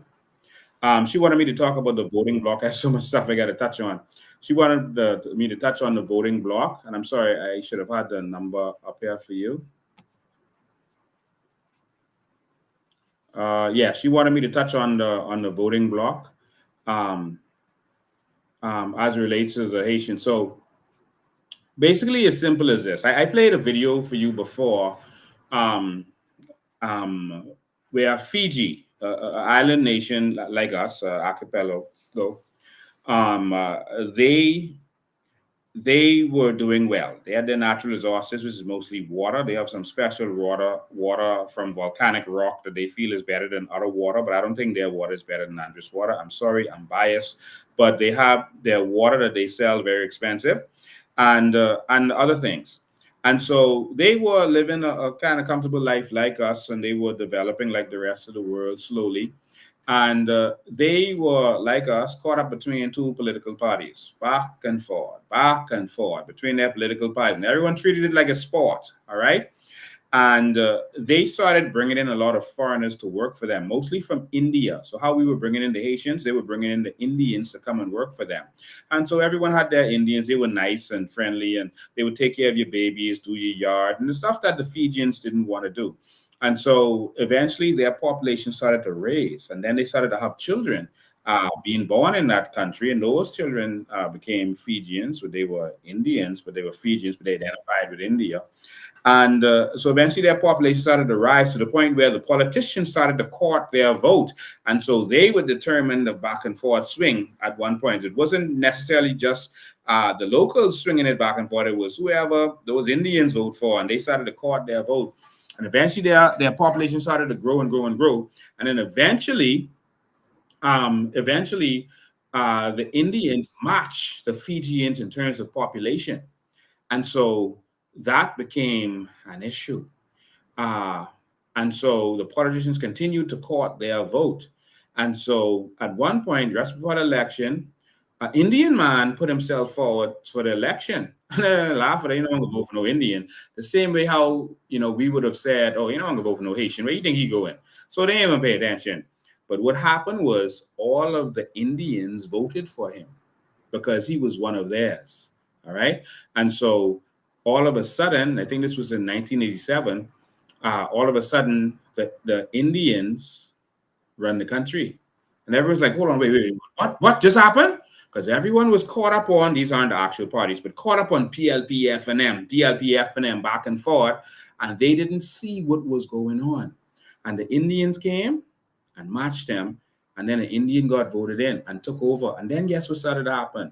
The Indians started to have all the benefits, all the land started going to them. They started selling, because by then India started to have more and more wealthy people. Indians started buying up all the good beaches that they have and started taking over. All of their resources started taking over. And so the people said, no, this can't happen. And it was happening suddenly. I'm not saying this happened over time. They started just taken. And the Fijians had to do a coup. And they had to do 2 coups in the same year. They came and took the government back from that Indian man. Everyone had to unite and come together. And they came together as a people. They came together. Oh, we is one. We put politics aside. And they came and they took their country back from that man and took it over.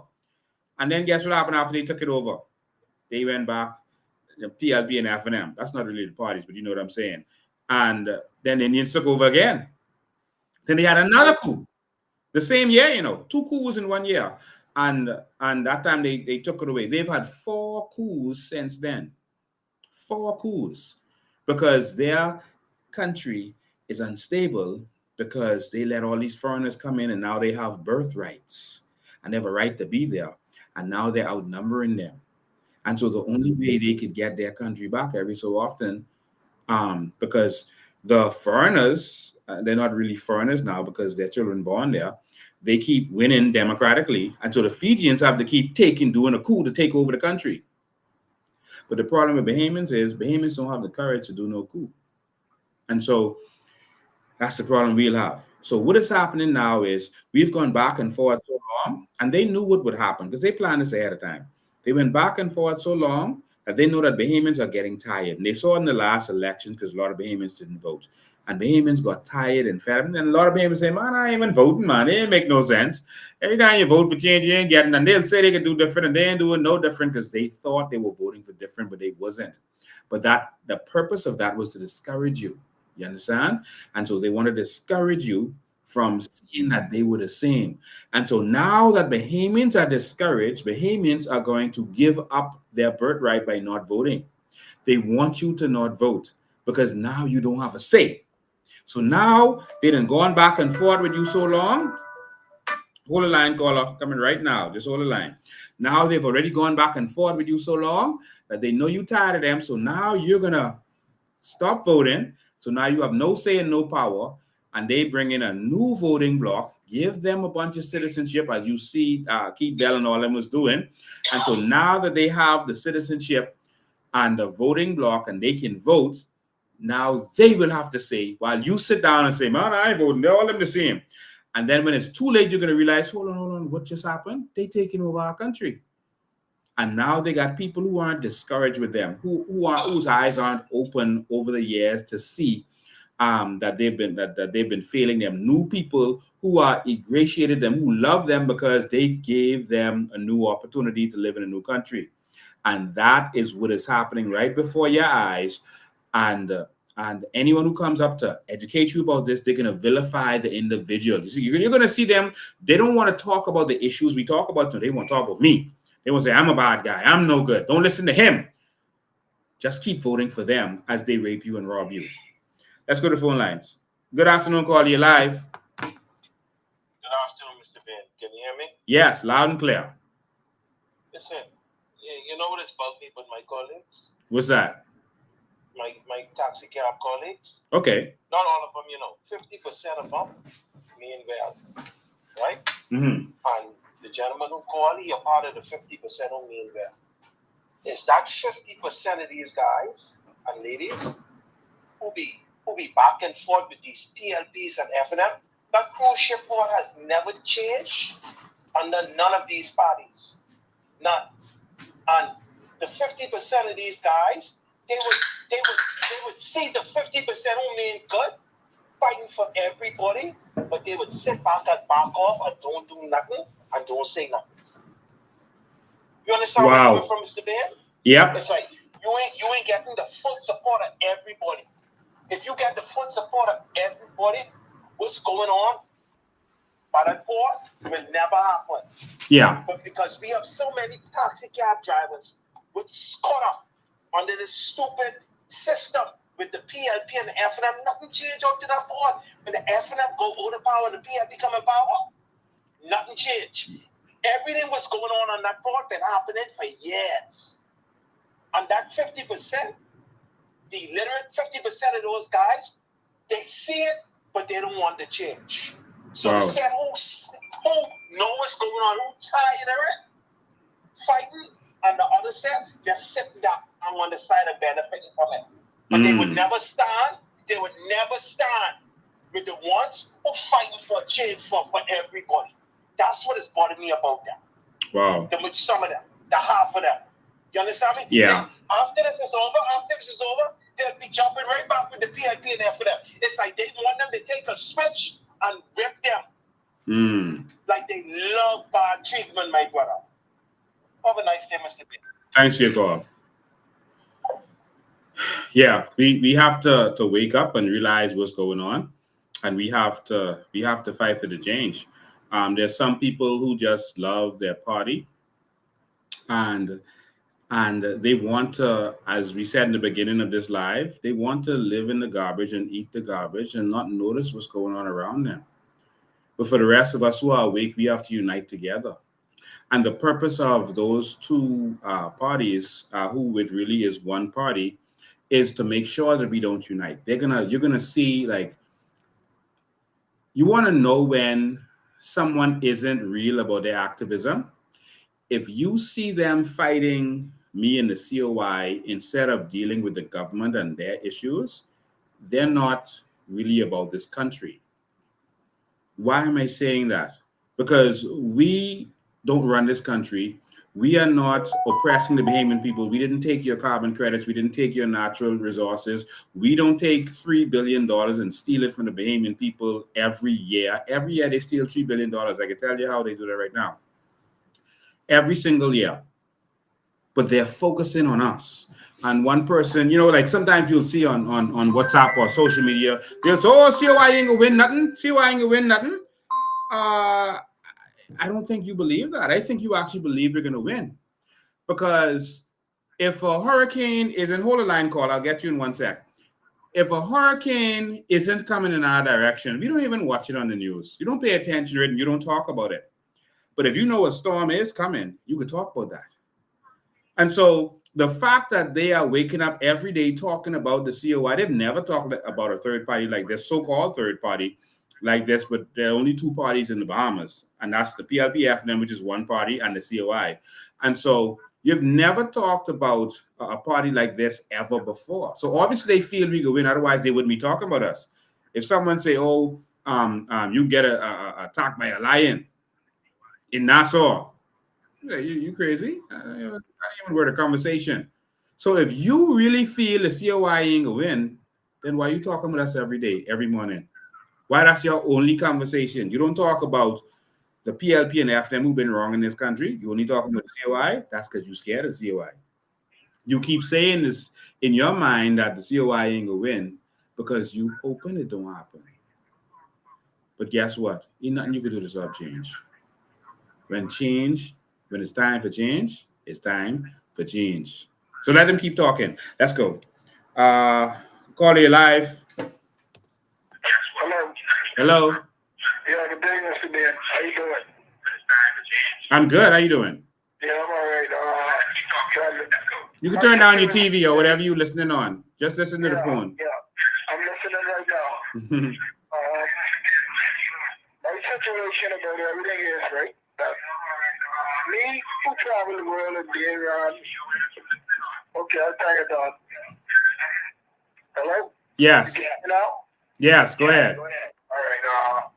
What my problem is, I get with the Bahamian people, since I came back to the Bahamas in 2017, I've been going for 14, 15 years. Wow. The people have been to Singapore. I went to Singapore, I had a visit there. Singapore? Singapore, I've been there. All right. And when I was there, there's 3 or 2 in natural resources.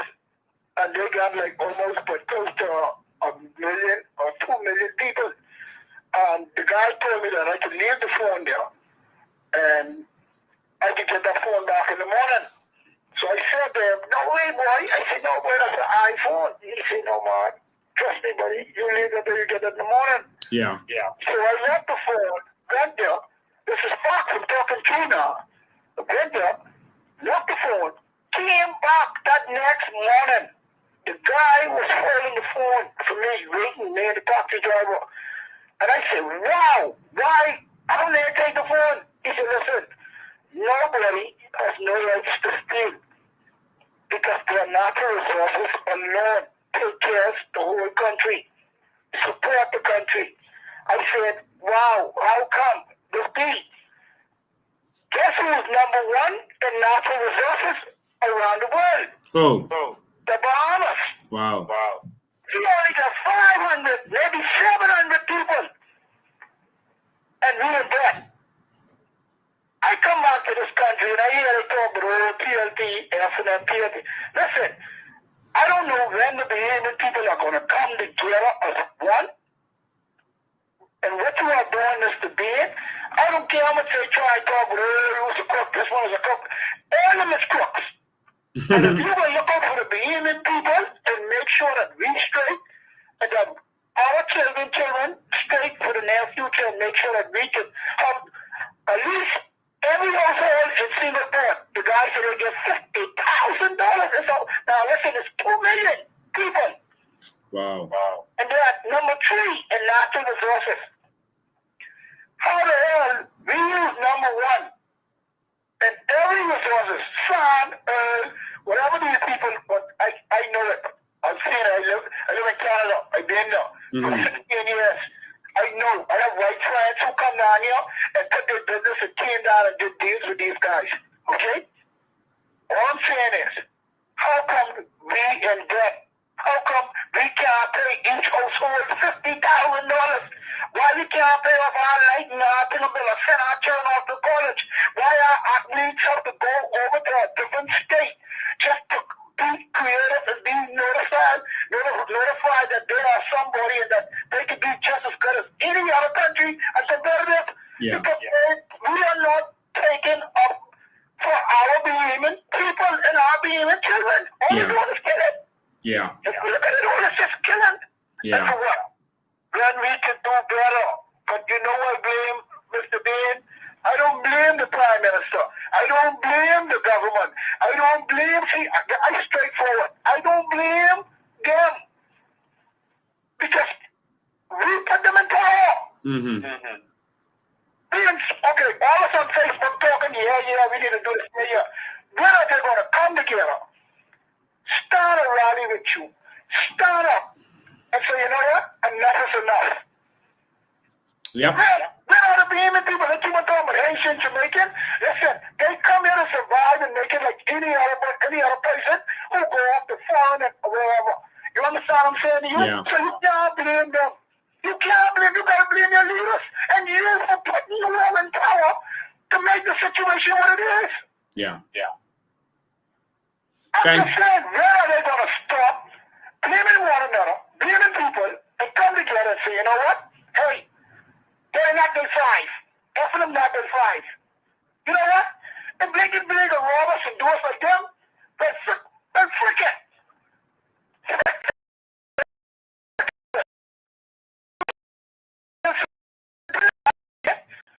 They come out and they became one of the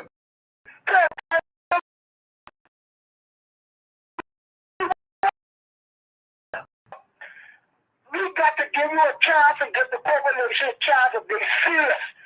So you can't come put one foot in and one foot out. As a Bahamian, we need to stand together. Yes. We remember we used to shoot marbles, talk, spin talk. These children don't even do that now. They just come back. I see the children, I spin with talk, fly with kite. Everything is just smoking weed, going into the club and hating on one another and killing each other. And that's what they want. And that's what they want. They want them to kill each other. And when you try to talk to the kids, you can't even talk to them because, see, the parent, it starts from home. My daddy and my grandmother tell me it starts from home. You gotta grab your child and you gotta let them know what's going on and let them see what's going on. And you gotta talk and listen to the children too. Because when the children talk and tell you, you need to listen to them because you don't know what they're going through. Because our time different from their time. You understand? Yeah. The government isn't giving the children no chance, no opportunity to be nobody. Okay? That's the problem. Thanks for calling, man. It's weak. It's terrible. Minister, it's terrible. If you look at all the grant system, all this flood and thing, I told them they got to drill. These guys wouldn't drill for nothing. All they would do is say they can't go out. They can't go out maintenance and do through the drainage and blow it out. You blow all you want. There's something strong and something block. You gotta drill it. You gotta make the people that plywood and all that stuff. Somebody's gotta go all kind of flood. I seen it. I took a tractor. I said in my mind, bring these guys to stop taking this money, put the money down, and drill these areas and make sure that these people could be comfortable enough for their children for them to go to school in the morning and come out, man. It's just like, and then, even people crying about it. Stop crying. You know what's going on. When 2025, 26 come, and election time come, do the right thing. Yeah. Just how cold they can be with you. You gotta show them that you ain't no ass, and you gonna be cold with them. And guess what? Yes, they giving early donation to Jamaican. They giving them status so they can vote for them and things and do all these things. So you know what you gotta do. You can't give them no chance in life or no chance of rent. You gotta kill all of them dead. Take all free. Yeah. Thanks for your call, man. Give coalition, give them the same power we give you all. Give it to coalition and let you show us. Either you will do the right thing, Mr. Beard, and your crew, do the right thing for the Bahamian people that beat them first. And everything we do, and our natural resources, I'm going to give it back, Lincoln. Yep. You got to give it back. Yep. Give it back. Hey, it's time for a change. Yeah. Thanks for your call, man. Appreciate it as a passionate caller. We appreciate your call. This is why we fight. You know, we ain't just talking this, we doing this. And I thank you for all of your support in doing that. You know, someone asked me, we had an amazing drive about. You know, you have walkabouts. We had a drive about in the Freetown constituency yesterday. I mean, the response was phenomenal. People are ready for change. Everywhere we go, and we're getting 97% of people are saying that they're ready for change. And that's the people we talk to. And it's phenomenal what's happening on the ground. And so one person asked me, you know, how we know you're going to do the same thing as them? How we know you're going to rob us too, just like them? And I said to that person, I said, hold the line, call. I'll be right with you. I said to that person, you know a person. I said to the caller, no one who is going to steal from you is going to educate you about what you have. They're not going to teach you what belongs to you if they want to take it from you. If you have something and you don't know, they could take it and you don't know. If they have something and you don't know the value, they could get it from you for dirt cheap. No one is going to educate you to take from you. We have been educating the Bahamian people and showing you exactly what is the value. So who do you trust? You trust the PLP and FNM who've been telling you, no natural resources, and then, it ain't worth nothing. Or you trust the people who are showing you what is your value. That's the answer. When people ask you all that, how do you know they can do any different? We are the ones telling you what belongs to you. We're showing you it. If you're walking down the road and you drop your wallet and the man say, boss man, you drop your wallet, that ain't someone who want thief from you. The man say, listen, that wallet, that's yours. You just dropped that. That ain't this person who want to take something from you. Now, the person who go there, see you walking and then say, and go and pick that up, that's the person who, and then you start looking around, any of y'all see a wallet? Nope, you know wallet was here. That's the PLP and FNM. Nope, no wallet this way. Look the other way. I saw one wallet there, but he had no money in it. Yeah, someone picked that up. That's what the PLP and FNM has been doing to you. We're the ones who've been telling you, sir, this is your wallet. That belongs to you. This is what you own. Think. Don't feel. Think. Caller, you live. Go ahead. Yeah, I just want to chime in on the conversation. Go ahead. Yes, before the last American elections, so they said the man Donald Trump will never win that seat. Yeah. Everyone was so certain, but he won. And he's saying the same thing now. And in my heart, this is not a prophecy from God, but I believe you'll win on Tuesday. Now, that's just between us, but they say the same thing about you, and I feel the same way about you. I think you will win. Thank you. Now,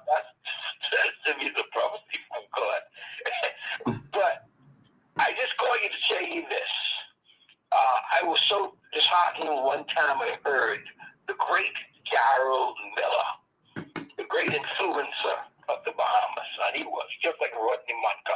I don't really agree with them, but they influence a lot of people. And he announced that the COI will need another 20 years.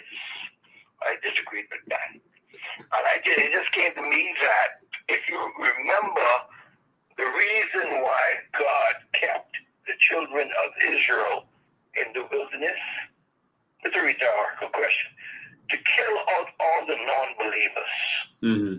And I hate to say it, but all due condolences to the Miller family. But he's one that is gone now. Mm-hmm. Now I'm just waiting for others, because God is dealing with this, and I believe it's going to be swift. And you're going to see a lot of deaths. All the non-believers can start falling off. I don't want to go crazy tonight, but God bless you. Keep strong. Thank you, man. Yes, sir. I appreciate you. God bless you. You know, if this takes another 20 years, I will just be getting to what Pintar's age is now. All right? We got time on our hands. If this takes another 20 years, I will still be, I think, 10 years younger than Brave is right now. All right? So we got time on our hands. And if God has to take time to remove all of the people who are in the way of progress of this country, then it is what it is. But I'm tired of settling. The reason there is no crime in those countries that the gentleman talked about earlier, all right, the reason there's no crime in those countries is not because of strict laws. It's because the people are benefiting from what is theirs. Hold on, all the phones going crazy now. Okay, hold the line, caller. You're calling number one. Hold one second. Hold the line, caller. You're calling number two. Give me one sec. Caller number one, go ahead. Good night, Mr. Duran. How you doing? I'm awesome. How you doing? All right, Mr. Man, I want you to touch on this topic. I know this isn't about the topic what you're speaking about, but I'd like you just to talk over this topic. About that $500 that you said that $500? you give some five I think it's $500,000 you give someone to open up a business. I just want you to talk on that topic for me, and I'll stand by and listen. Okay. All right, no problem. Yeah, I heard that, you know, something that you're gonna see the PLP and FNM do, especially coming up to the election, is they're gonna start grabbing a bunch of old videos that I've done, taking clips from it and taking it out of context to be able to use against me to say that I'm not believable or I'm not presidential enough. Like, they'll take the clip when I was speaking to Fred Mitchell. They forget about what ever Fred Mitchell had to say about me and about us. He can say whatever he wants to say. But they played my response to him, telling him he needs to find a woman. I don't see anything wrong with that. That's a godly thing. But they're gonna grab these old clips and make it look like it's something new, et cetera, and that's what they want to do. Let me make this clear. In the last 4 years, I have done over 1,000 videos. Over 1,000, clear over 1,000 videos. I actually look back through my social media for the ones that are still there, and I was shocked. Because sometimes you don't count these. I've done over 1,000 videos and interviews. And so it's going to be easy to grab some clip I said from somewhere, take it out of context, or something I said, you know, back in the day that I probably should not have said. All of us have done that. And they're going to hold it to you, you know, forever and ever and try to use it against you. But that's what they're going to do. But I have done over 1,000 videos. So you see me more than you see any politician in this country. All right. Because I am addressing the Bahamian people constantly. And so they're going to they could grab some of this video, twist it and make it say whatever they want to say. But yeah, that was an interesting video that we had back in the day. I think what you're referring to was when I talked about the fact that I was an angel investor at one point. I realized that Bahamians weren't empowered in this country, and so I started taking people to China, which I didn't have to do. I did it as a form of fighting the system because we wanted to cut out the middleman. So I started taking people to China to empower them. My staff in China told me, no, don't bring them, just purchase for them. And I was like, no, I want to empower people, and that's what I did. Another thing I did was when we had the opportunities, I was an angel investor and we invested. So when I said we gave money, it was a person who came to work for us at a shoe store, and we had a conversation. What do you want to do with your life, and et cetera, et cetera. So she wanted to open a particular company, and we said, okay, that's something good for us to invest in. And so we invested in that, and we spent about $500,000 in the investment.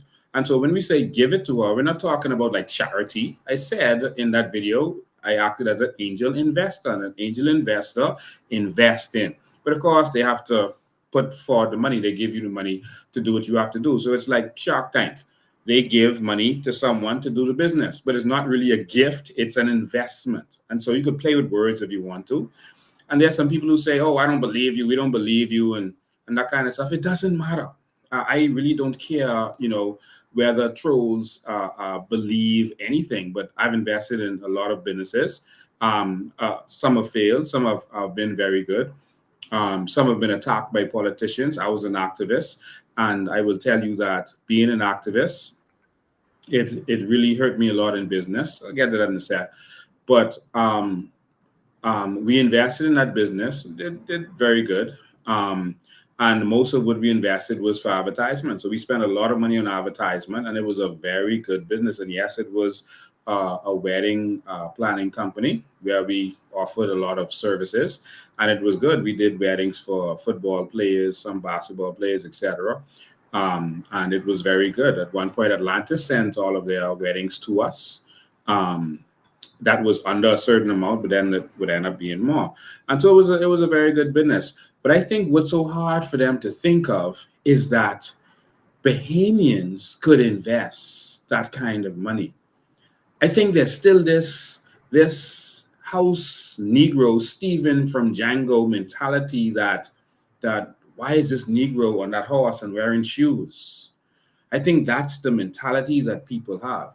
That how could you have that kind of money to invest in this country without selling drugs or selling numbers or any of this kind of stuff? And I think that's what the mentality is.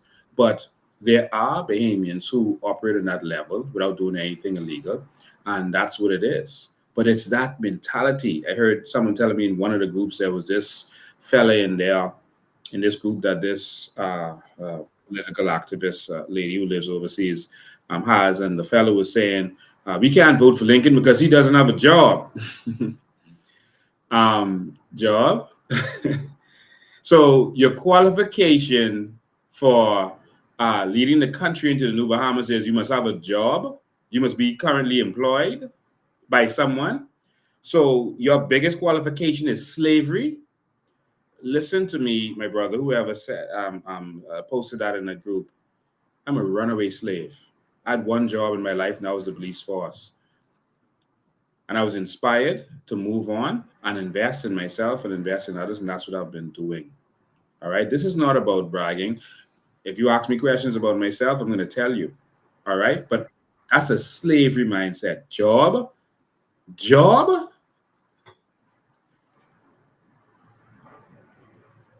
I invest.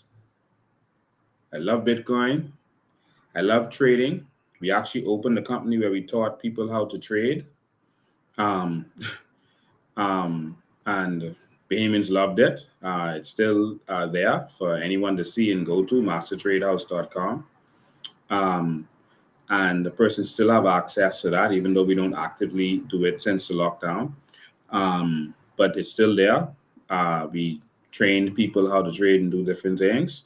And that's what I do. I don't work for money. Money works for me. And that's where we want to get all of our Bahamian people. Stop working for money and let money work for you. Get rid of that slavery mentality. So someone asked a guy in the group, okay, what job does Pintard have? And so the activist said, oh, he's the leader of the opposition. But okay, outside of that, before he was that, and if he lose that position, was his job. And the person break off running. Because Bin Laden what really was Bin Laden's job. He was a lawyer, but he didn't really practice law. All right? He was about changing this country. What job did Ingram really have? Yeah, he was a lawyer, but he never been in court in his life. He never practiced law. Fred Christie, all of these fellas lived off of us. Fred Mitchell lived off of us. Think about it. All right? And so I just wanted to answer that for you. Yeah, I did several good investments. I invested in different things. And like I started to say, one of the biggest issues is I want you to try what I'm doing. I want you to try being an activist and speaking truth to power and fighting those corrupt politicians like I'm doing, and see what job you will have or what business you will have. You have to be in a good position to do what I am doing. All right. And so I can't readily do retail and that kind of stuff like I did before, because once they find out what store you own, they go fight you in different ways. I have to be creative in order to fight for my country. All right. But anyone who wants to judge me and say what I did and what I didn't do, I want you to speak out against the government and then go try to open a business. Go try to open a bank account. Go try to get a government contract. All right?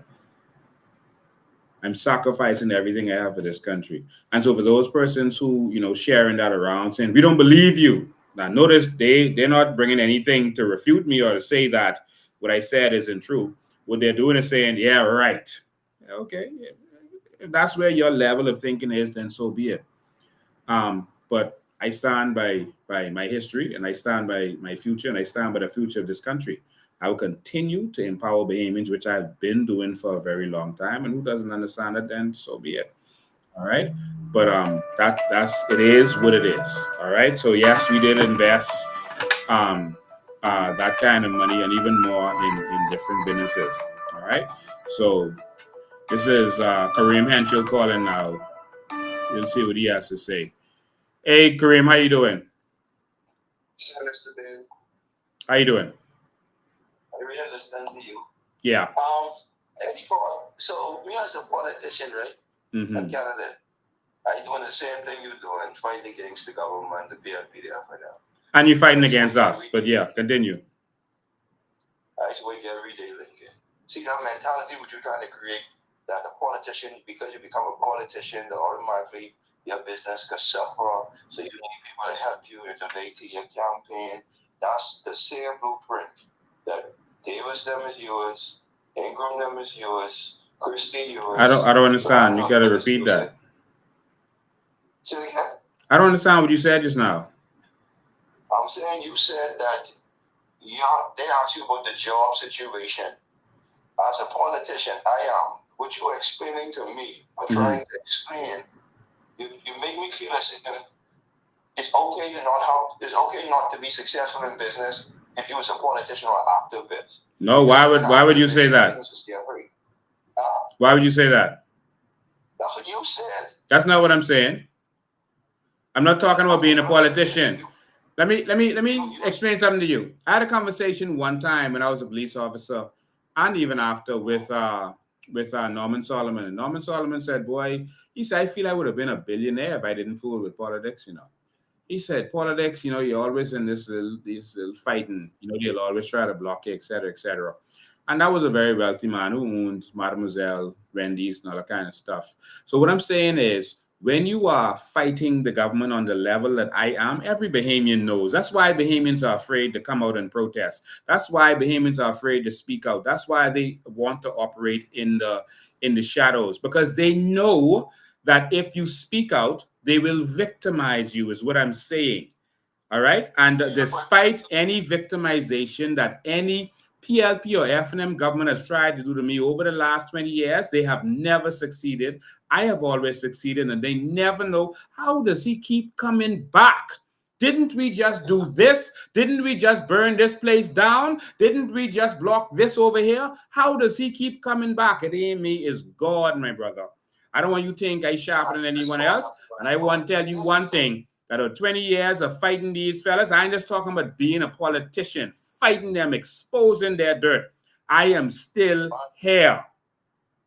Well, I can say all that. The callers could call for 5 minutes and when I call you, interrupt me. I don't interrupt you. I always let you talk. Most people don't want me to answer you. All I'm saying is, I don't want you to mislead your viewers by making them believe because you want to become an activist and politician that your career is supposed to suffer. That's not the truth. My career actually... No, it can suffer. Boss, you ain't out there fighting this government. You ain't out there exposing them for what's going on. All right? You out there in the shadows somewhere. You busy attacking the COI. And so the biggest opportunity is, bro, come off my show. Do your own show. You are out there on a daily basis attacking the COI instead of dealing with the government that is fighting against the people, that is raping and robbing the people. You are putting posts every day against the COI. The biggest opportunity in this country right now is to go on social media and attack Lincoln Bean. That is a business opportunity. You will get paid handsomely from the PLP and the FNM. And I encourage anyone who hates their country and wants to do that, you do that. I'm not going to fight you. Oh, the phone's ringing. I get answer one at a time. Hold on one sec. You're calling number one. Hold on one sec. You're calling number two. Caller number one, go ahead. Yeah. Who that clown is, man? He's Kareem Henschel. He ran in Garden Hills last time or a couple of times. I think he got the total in all those times he ran with 4 votes. But he goes on social media every day attacking me and attacking the COI. I mean, you should, as an independent candidate, you should see the foolishness the government is doing, but you are attacking the COI daily. My brother Korea. You think Bahamians still stupid, brother? This for him, Mr. Bain. Sorry for this. Yeah. Mr. Kareem, you still think Bahamians stupid? Huh? You think you could call a show and say what you want to say, and Bahamians don't catch on to your ignorance, my brother? Huh? You know what happened, Mr. Bain? He trying to get a salary tonight. Yeah. That's why he come on this show. Brother, listen, bro. This ain't our mother and our father time, yeah? Wherever you come from, go back in your hole, yeah? Because we ain't into that no more. So keep your comments and your thought, Mr. B, and I blame you. Don't have him calling the show. We ain't into that. We ain't into that, brother. All right. Have a good night. Thank you, man. Call number 2, go ahead. Yes, good night. Good night, Mr. President. Good night, Bahamas. Good night, COI Family 242. Yes. I went to meet a young lady downtown yesterday morning because there was concern that she had concerning her son and her sick daughter. And we had become friends on Messenger.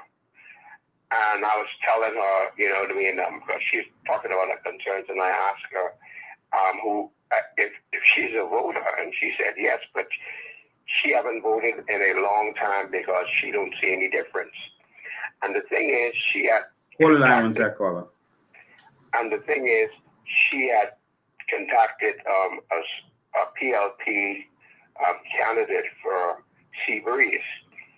And when she told the candidate of a problem, the candidate asked her where she lived. She told her, I live in Centerville. And that female candidate told her, well, I can't help you. And because of that, I sent this information to the deputy leader of the Coalition of Independence, Dr. Veronica McIver. And immediately, Dr. McIver went into action. And I was able to be the conduit between the lady from Centerville and Dr. McIver, because Dr. McIver is running in Killarney. But it didn't concern Dr. McIver that the lady was not in the constituency. She reached out to that lady on a large scale. And I was able to meet with that young lady yesterday in the port and handed that lady assistance that Dr. MacGyver sent to her directly. Awesome. Now, Dr. MacGyver don't want to be put out there like that, but I feel it is necessary to share this. All right? Whether you are behaving in a constituency in the Bahamas, you are behaving. And on top of that, so after I did that and I came home, there was the gentleman in the garbage. I didn't mean to do it in that manner. I have to gather my thoughts on how I have to do this. But it is what it is. Because there are mentally disturbed persons out there, homeless, unsheltered, poor, and begging, hungry persons. Yeah. And we see them on our streets, and no one is telling their story. Yeah. A young man passed me one afternoon in downtown Nassau, and I said to him, "Good morning." The young man stopped, he looked around, and I looked him right in his eyes, and I said, "Good morning." He's a homeless, dirty stink as they come. And I said, "Good morning, I mean you." And he looked at me, his eyes were wide open, and he smiled, and he waved to me. How much times do we say hi or good morning to these people who are there hurting and lonely and homeless? I just share their story because someone needs to know. Thank you, Mr. Bain, for taking my call. All right. God bless you. God bless. All right. Call number 2. Go ahead. I did not get 4 votes. Okay. You and I both know that. This the Kareem Anchel again. Okay. Go ahead, Kareem Anchel. Now for your caller, understand what I'm saying to you. I don't campaign. I don't go on Facebook asking people to sponsor my campaign. I go and I hustle. I get fence with, and then with my clients, we talk about politics. Yeah, you want to talk about any national issues? Why don't I go with LinkedIn? I tell them because We don't want to talk about you and your issue. You want to talk about any national issues? Let's talk about, okay, we are brave in court and injunction, right? Who is we? Good. That's what we do when we have a problem with crooks. We put them in court. We don't protest. We let them know. I call Brave Davis bravest. Okay. Brave no. Pancho don't play, bro. Brave no. Pentad no. All right. You want to talk about national issues because you look like you're trying to talk about Henshaw. If you read the Constitution, Mr. Bain, anyone that holds a pink card, a mental problem, should never be in politics. Who are you talking about? Well, I can't call no name. Whoever get the pink card should never supposed to be in politics. Okay. I says you, right? But well, it definitely ain't me. You talking about Pintard or Brave? You cannot use the excuse that people fight you down as a means to say why you don't get. All right, let's go to the next caller. Caller, you live. Hi, good night, Mr. President. How are you? I am awesome. Okay, good stuff. Awesome show you're having tonight. Thank you, man. I would just like for you to touch on Pierre Glover's post. I advertised something recently about paying 10% of persons' light bill and having their lights turned on. Could you give us your thoughts and views on that initiative that she is attempting to push onto Bahamians, no doubt, for support and for voters? Thanks for that good question. I will say this. The first thing that caught me about what I heard was that they said that 8,000 persons would be affected by that. That means 8,000 at least lights are off.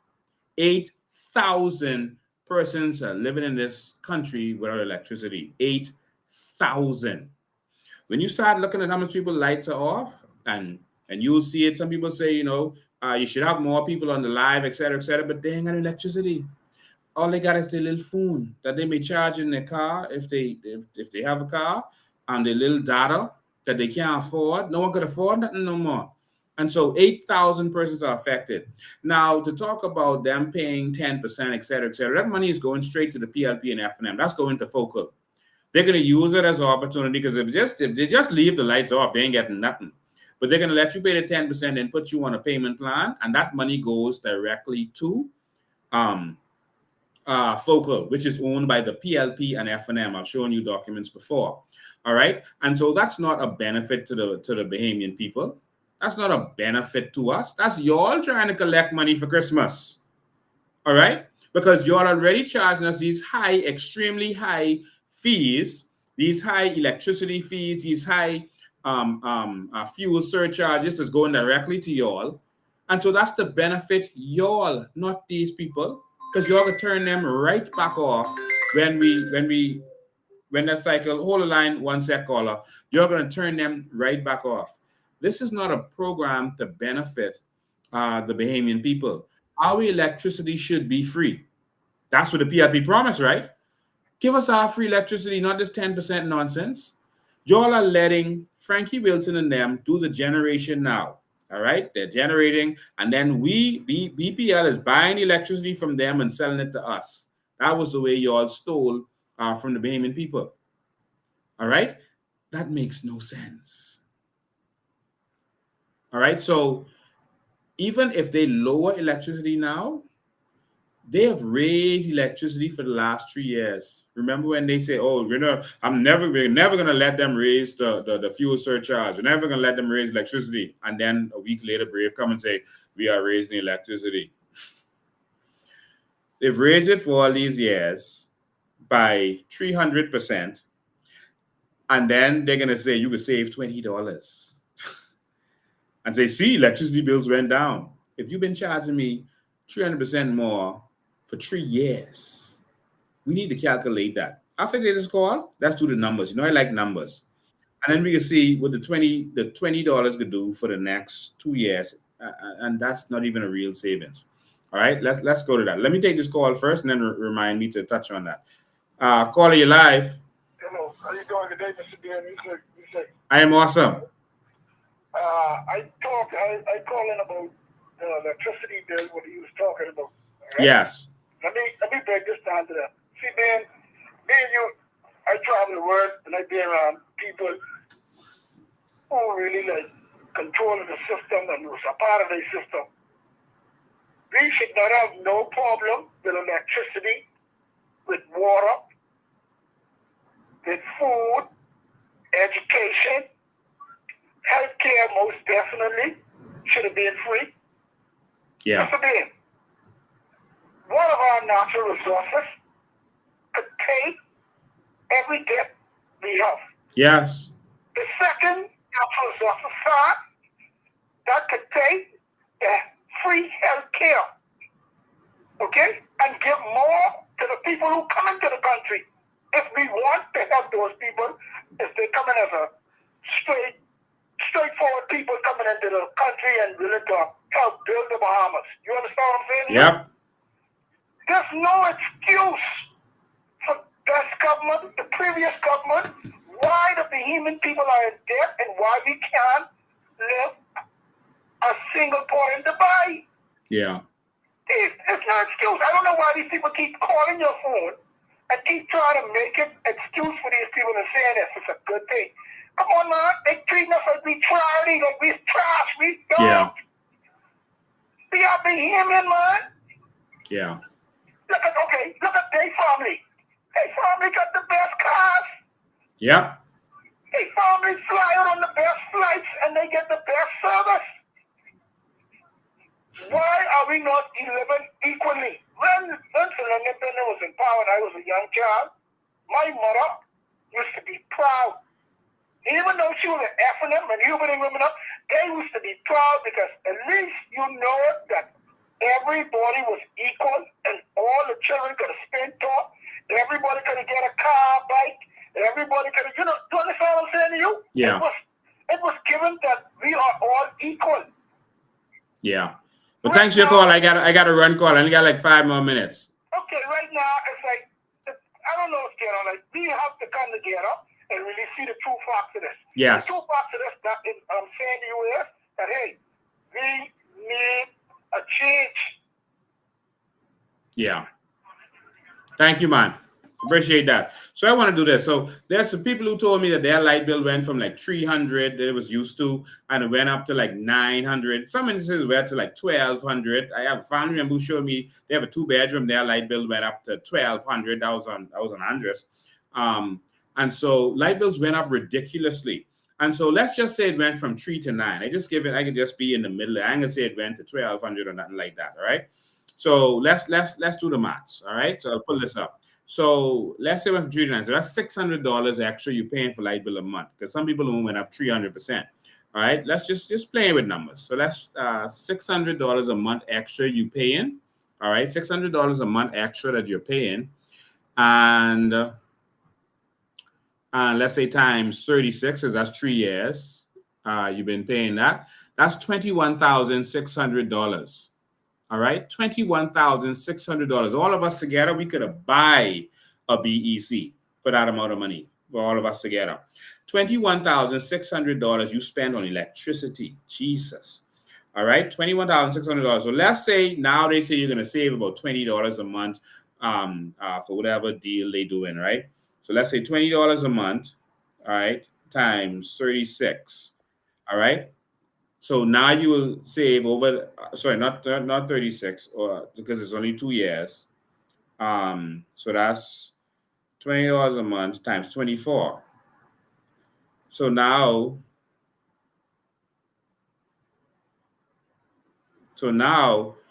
for the next 2 years, you will save $480. When for the last 3 years, you were paying over $21,000. And then they come give you some crumbs. They see, we lower electricity, vote for us. They really dig us for the conch. But some of us are. All right. So like I said before, one of the biggest growing industries in the country right now is going to be to go out there and attack Lincoln Bain and the COI, because they're afraid of change. And so anyone who wants to go in the business of attacking us, they're going to be able to benefit. Last election, they got a group of people who, political prosecutors to form a third party, and a fake third party, name it the coalition, in order to confuse voters. To confuse voters, because some voters aren't paying attention. That's just another third party name. You don't remember who is who. Which were the name of all these different parties. So they wanted to confuse the Bahamian people, and that's what they did. And so Cassius Short and them, that's what they did. And Ali McIntosh was a part of that also, and some other people was a part of that. But there is a lot of benefit for fighting against the COI at this time, because there's billions of dollars at stake. Billions of dollars at stake. And they don't want to lose their gravy train. Let's go to phone lines. Good evening, you're live. Good afternoon. Good afternoon. Yeah, I calling to find out. I want to change the subject a little. Go ahead. If we're a part of the World Health Organization. The Bahamas? Yes. Yes. We're part of the UN. Oh, okay. No, I heard little things going on that they want to get rid of 80% of the population. Is that true? You're saying that the World Health Organization wants to get rid of 80% of the population? Yeah.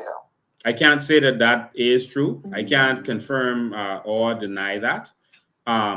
But I know there are some nefarious international players who have some nefarious plans for this world, but it ain't gonna happen to us.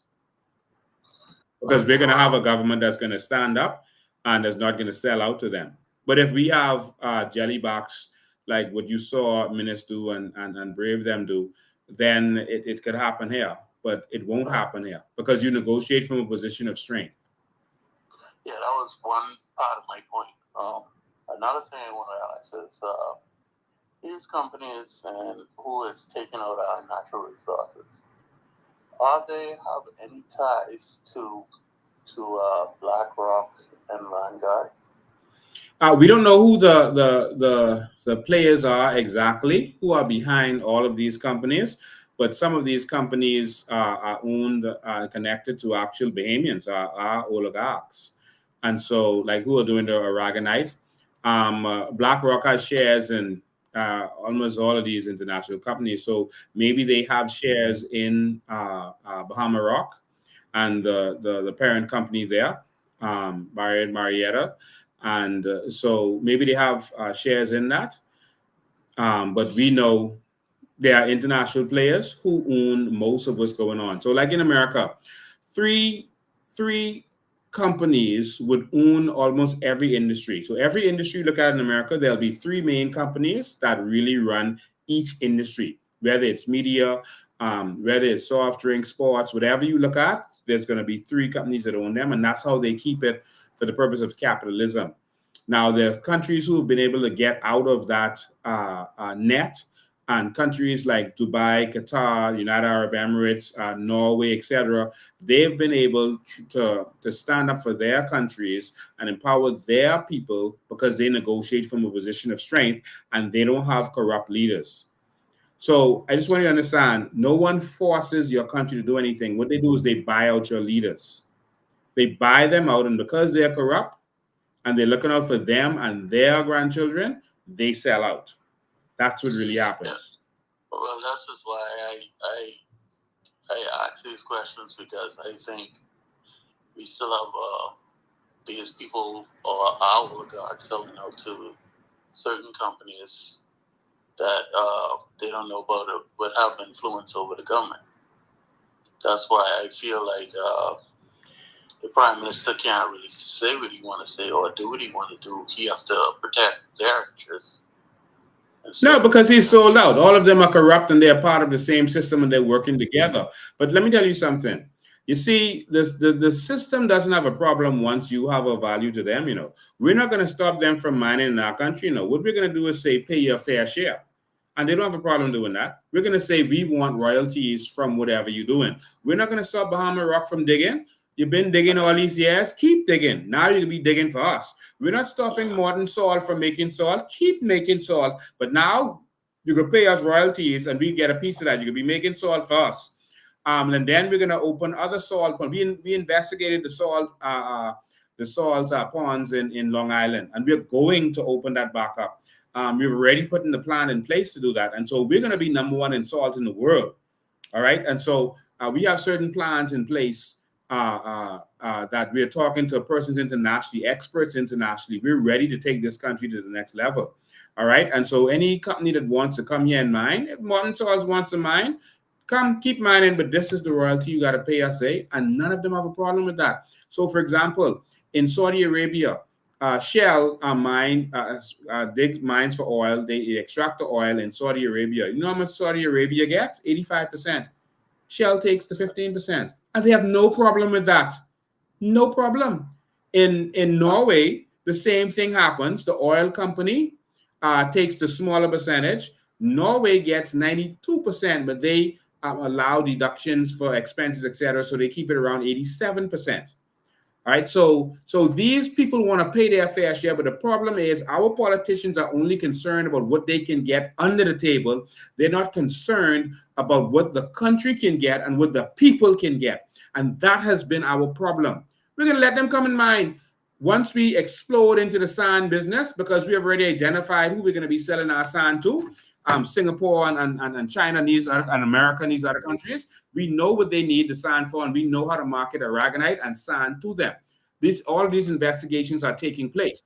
All right. And so when people call in with the good, appropriate questions, we can answer this, but we're going to put our plan out there so people can see. And so we are going to let them come and get the sand. Singapore, you all need sand. You can't buy any more from Malaysia because the UN has blocked it, etc. Coming right now. So Singapore, bring your ship, suck the sand up into your ship, and pay us per ton and carry your sand. All right, as simple as that. That don't cost us nothing, but we make the royalties from it.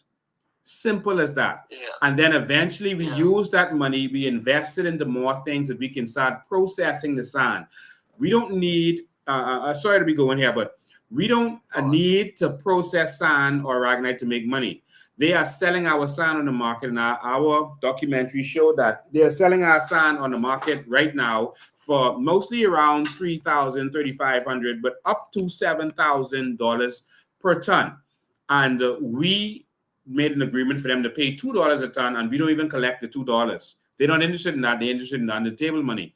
But that's just play sand, aquarium sand, sand that they pile on their beaches, etc. There's no processing needed for that. That's just raw material.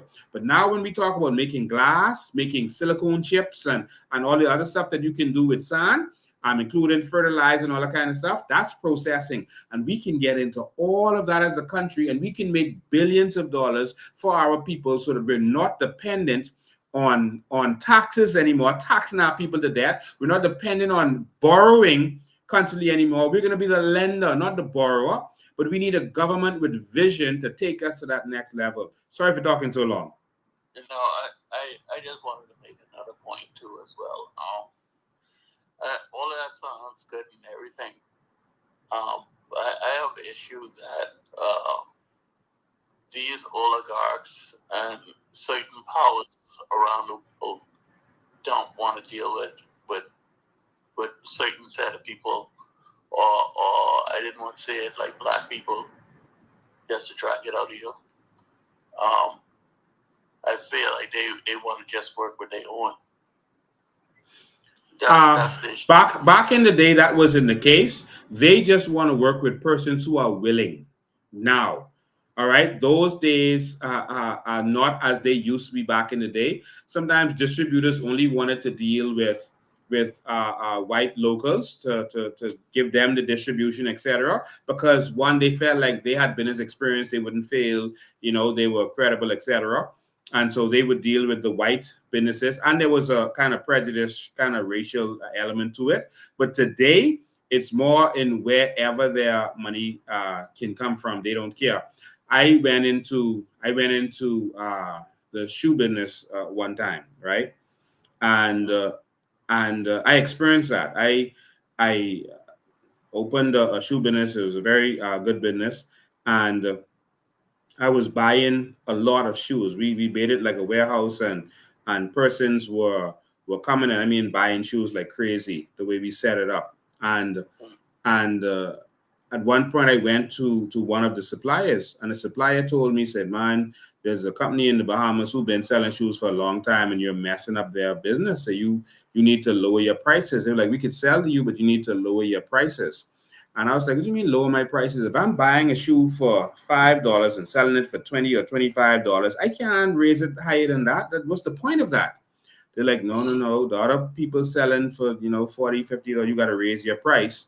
Otherwise, you hurting them. And they just expanded with a new store in Carmichael, and you're hurting them now because they just invested. And they're like family to us. We've been dealing with them for decades, and you just come around. And so they were like, you have to just raise your prices, and that's all, and we could solve this issue. So they didn't care about that stuff, but that's what they were saying. And so I said, okay, I get what's happening. And I said to them, I said, okay, what I want you to do is go back there to your accountant, and I want you to see how much shoes we buy every week, and you're going to see that that's what the other people buy once a season, which is every 3 months. And then you tell me what's important, green or black. And so I told them that. And by the time as I got to the car out in the parking lot, they called me back and say, "Oh yeah, Mr. Bain." Say, "Yeah, how do you do it?" They said that you're turning over a lot of inventory, and they said, no, we're gonna keep selling to you, and I kept going. So it wasn't just about the old stuff; it was about they could benefit from it, and so they continued doing business with me. Now there was another supplier who said, we're not gonna sell to you anymore, because we've been dealing with these people, and your business is hurting theirs. And so they were staunch on that. But I told them, okay, because I was buying from another supplier that buys from them, and I was getting it cheaper anyway. And so that's the nature of business. There's a business war going on in the Bahamas that Bahamians don't realize, but business is war. But again, their issue is who they can benefit from more than the color of skin today. Frankie and them have the same benefits that any of the white oligarchs used to have back in the day. Yeah, but they're controlled by a lot of politicians. Yes, they are. But again, there are some countries that got out of that, and I'm telling you that we're gonna get out of that. I can't say everything ahead of time. I can't show my hand, but we're not worried about the big boogeyman.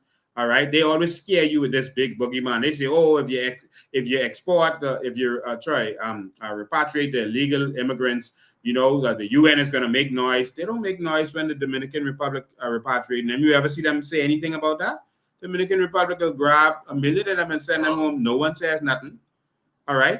They use it as an excuse to do their corruption. This is my opinion about the invasion. That's happening in America, along in the Bahamas, and I think it's their world plan to distort what's going on today. Yeah, but there's a disruption. There's a disruption happening.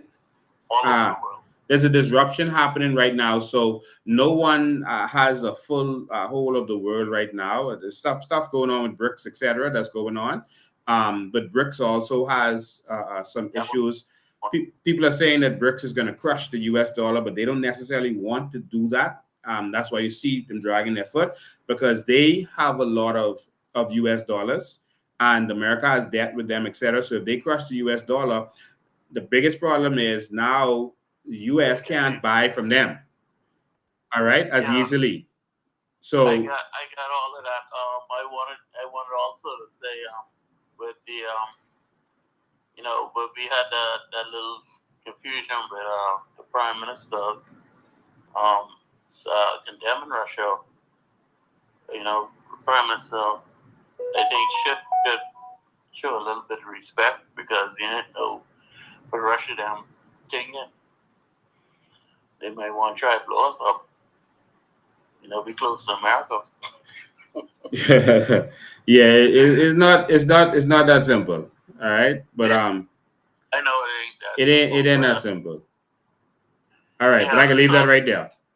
In conclusion, I just want to beam people just to look up into the world and have just don't keep their horizon around the Bahamas. But they need to look and see what's going around in the world, especially when they have these meeting of the governments. I'm really concerned about the World Health Organization. It would be nice if you could do a little investigation on that. I've investigated it thoroughly. I don't say everything I know, and we can't tip our hands. But I can tell you that no institution is going to abuse Bahamians under a COI government. None. I would want to make sure I say allegedly those claims, but I said yes. Thank you. Just in case. All right, my brother. Thanks for your call. No problem. All right, you're on the right track. All right. Someone posted a comment here that I'll touch on this because we've been going long tonight. This was really class tonight. Someone says, Mr. Bain, a question was raised about what are the COI's plans when it distribution of the funds from our natural resources is possible. Can you touch on this, please? Thanks. All right. So, in terms of the distribution of our natural resources, this is how it works. We are going to benefit from our natural resources. There are companies that are already mining our natural resources, and we are going to have those companies pay us a royalty for what they are doing. We've shown you documents in our documentaries where they're taking salt out of this country. Each ship has $300 million worth of salt that they're taking out, but we get $500 per ship. All right, we've shown you that. That's ridiculous. The politicians only care about under the table money. We showed you in the Aragonite business is the same thing. All right. When you look at the budget, the yearly budget, it shows we make zero from Aragonite, zero from limestone, but the Aragonite and limestone has been taken out of this country, and so is the sand. If you go in Iraqi every day, you will see the barge coming in with the sand every single day. We're getting nothing for it. And so what we're going to do is first, we're going to make them pay us royalties, proper royalties for what's going on. And they don't have any problem with it.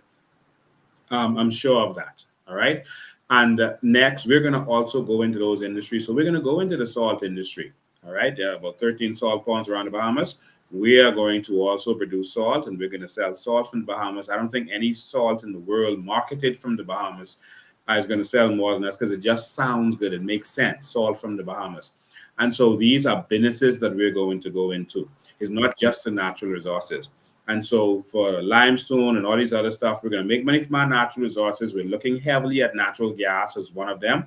Oil, we have to think about, we may just get carbon credits for it by capping it, identifying it, and then capping it. They were digging for oil recently, but notice what they did when after they got so far, they only went so far. They said, oh, we didn't find commercial quantities. That's because they wanted to cap it and not cause another government that comes in to be able to just say, we're going to monetize this and make money from it. So they wanted to hold that right there and see what happens in the future. But there are commercial quantities. It was found in 1986 under the Penland administration, and they capped it then. We believe that there's 2 billion barrels of oil in that first section that they found. And so that's a lot of wealth for the Bahamas and for Bahamians. And so all these natural resources, when the money comes in, it's going to be traded on the market. It's going to be traded and invested, traded in the markets and invested.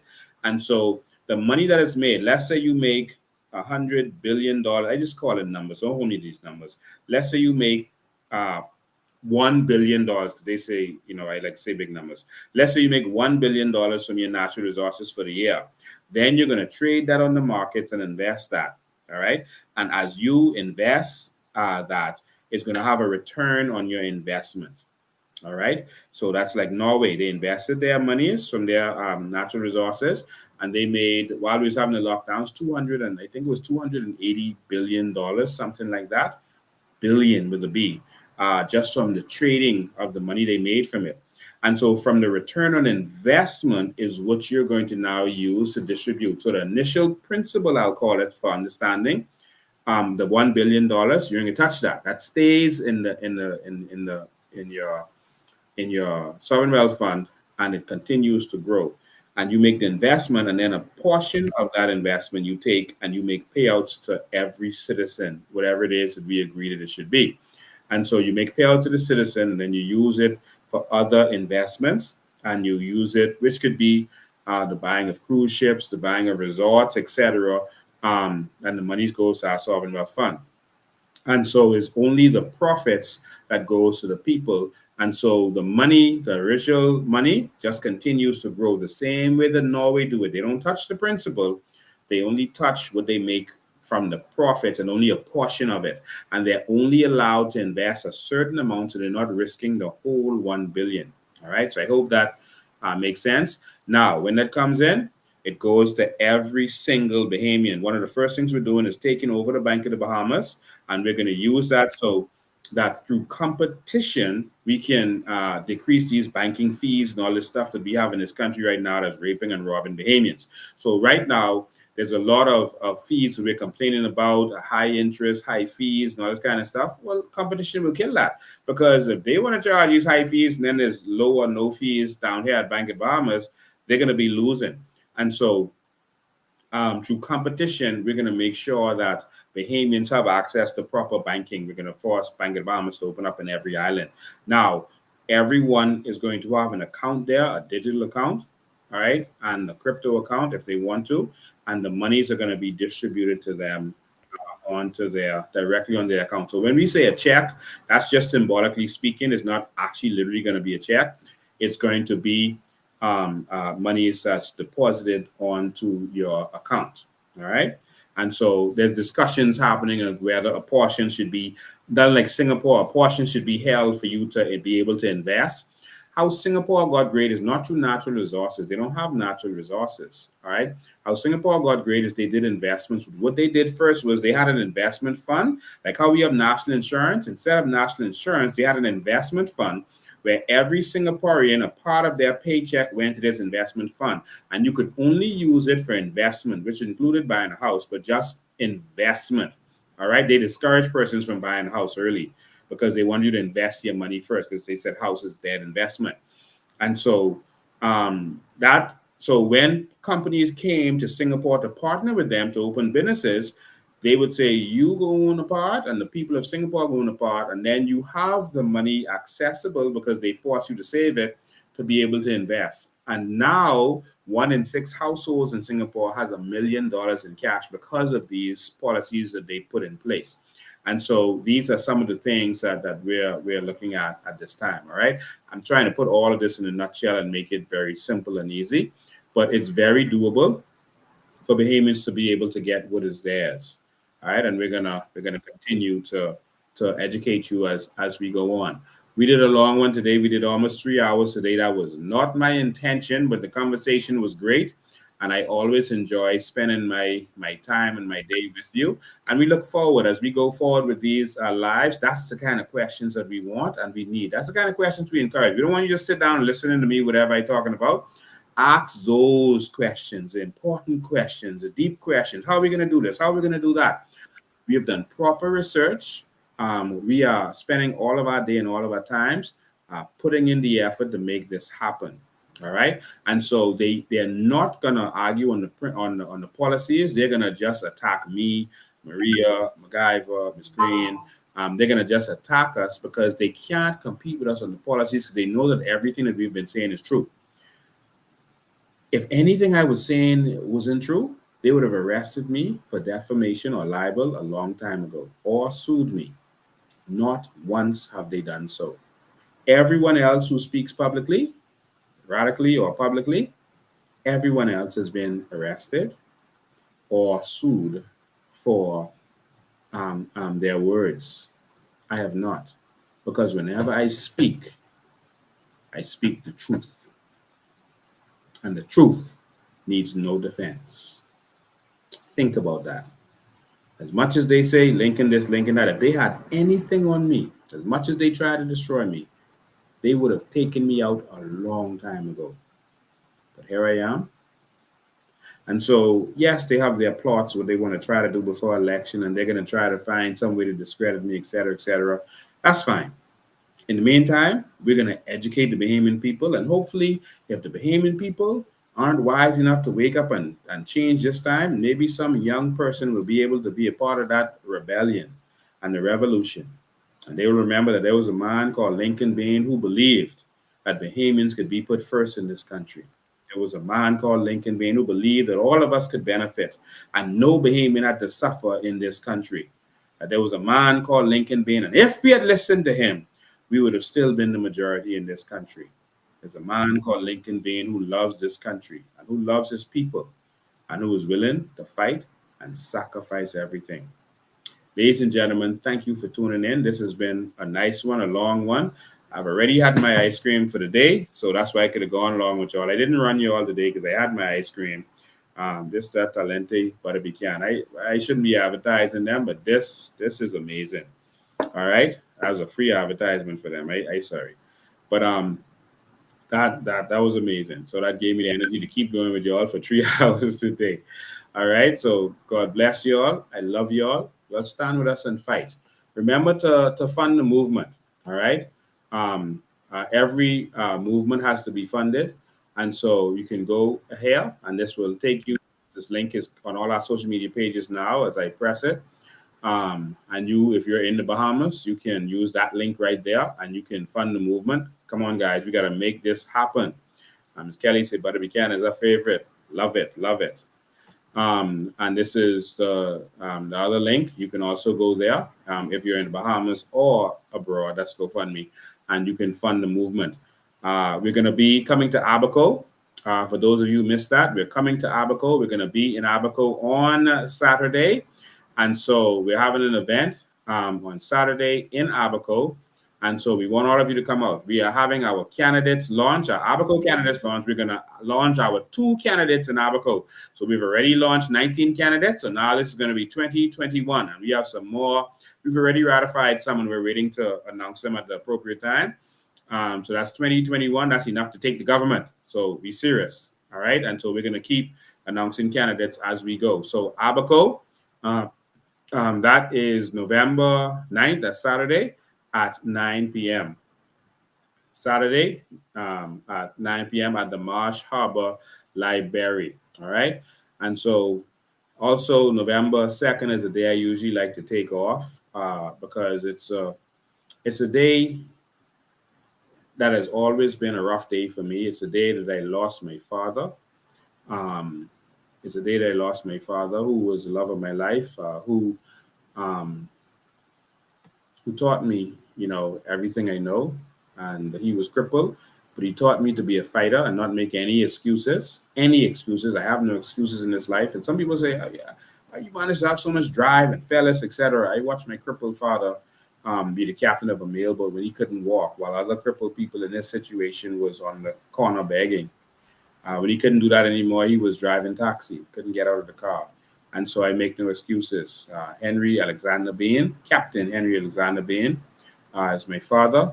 I miss him. I love him. And um, if you had only known that man, you would understand why I have the fight that I have. And he took good care of me with no excuses. So it's always been a rough day for me. That's also the day that my shoe store burned down, that someone attacked me and burned down my shoe store. Same day, and it's the same day my group that I sing with decided that we were gonna call it off.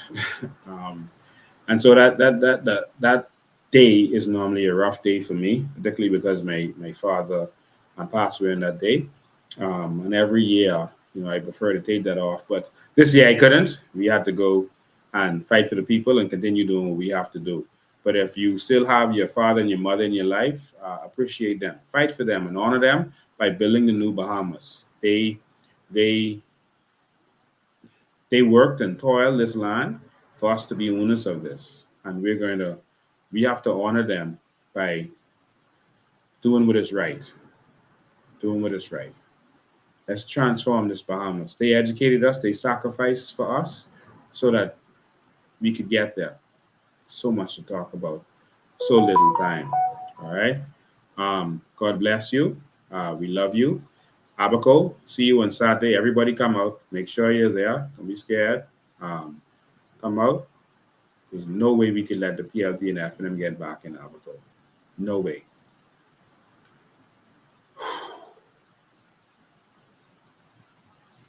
During Dorian, Grand Bahama had 5 FNM MPs. Abaco had 2. They did nothing for their people. That includes you, Pinta. Nothing. We need change. God bless you. We putting the sign back up.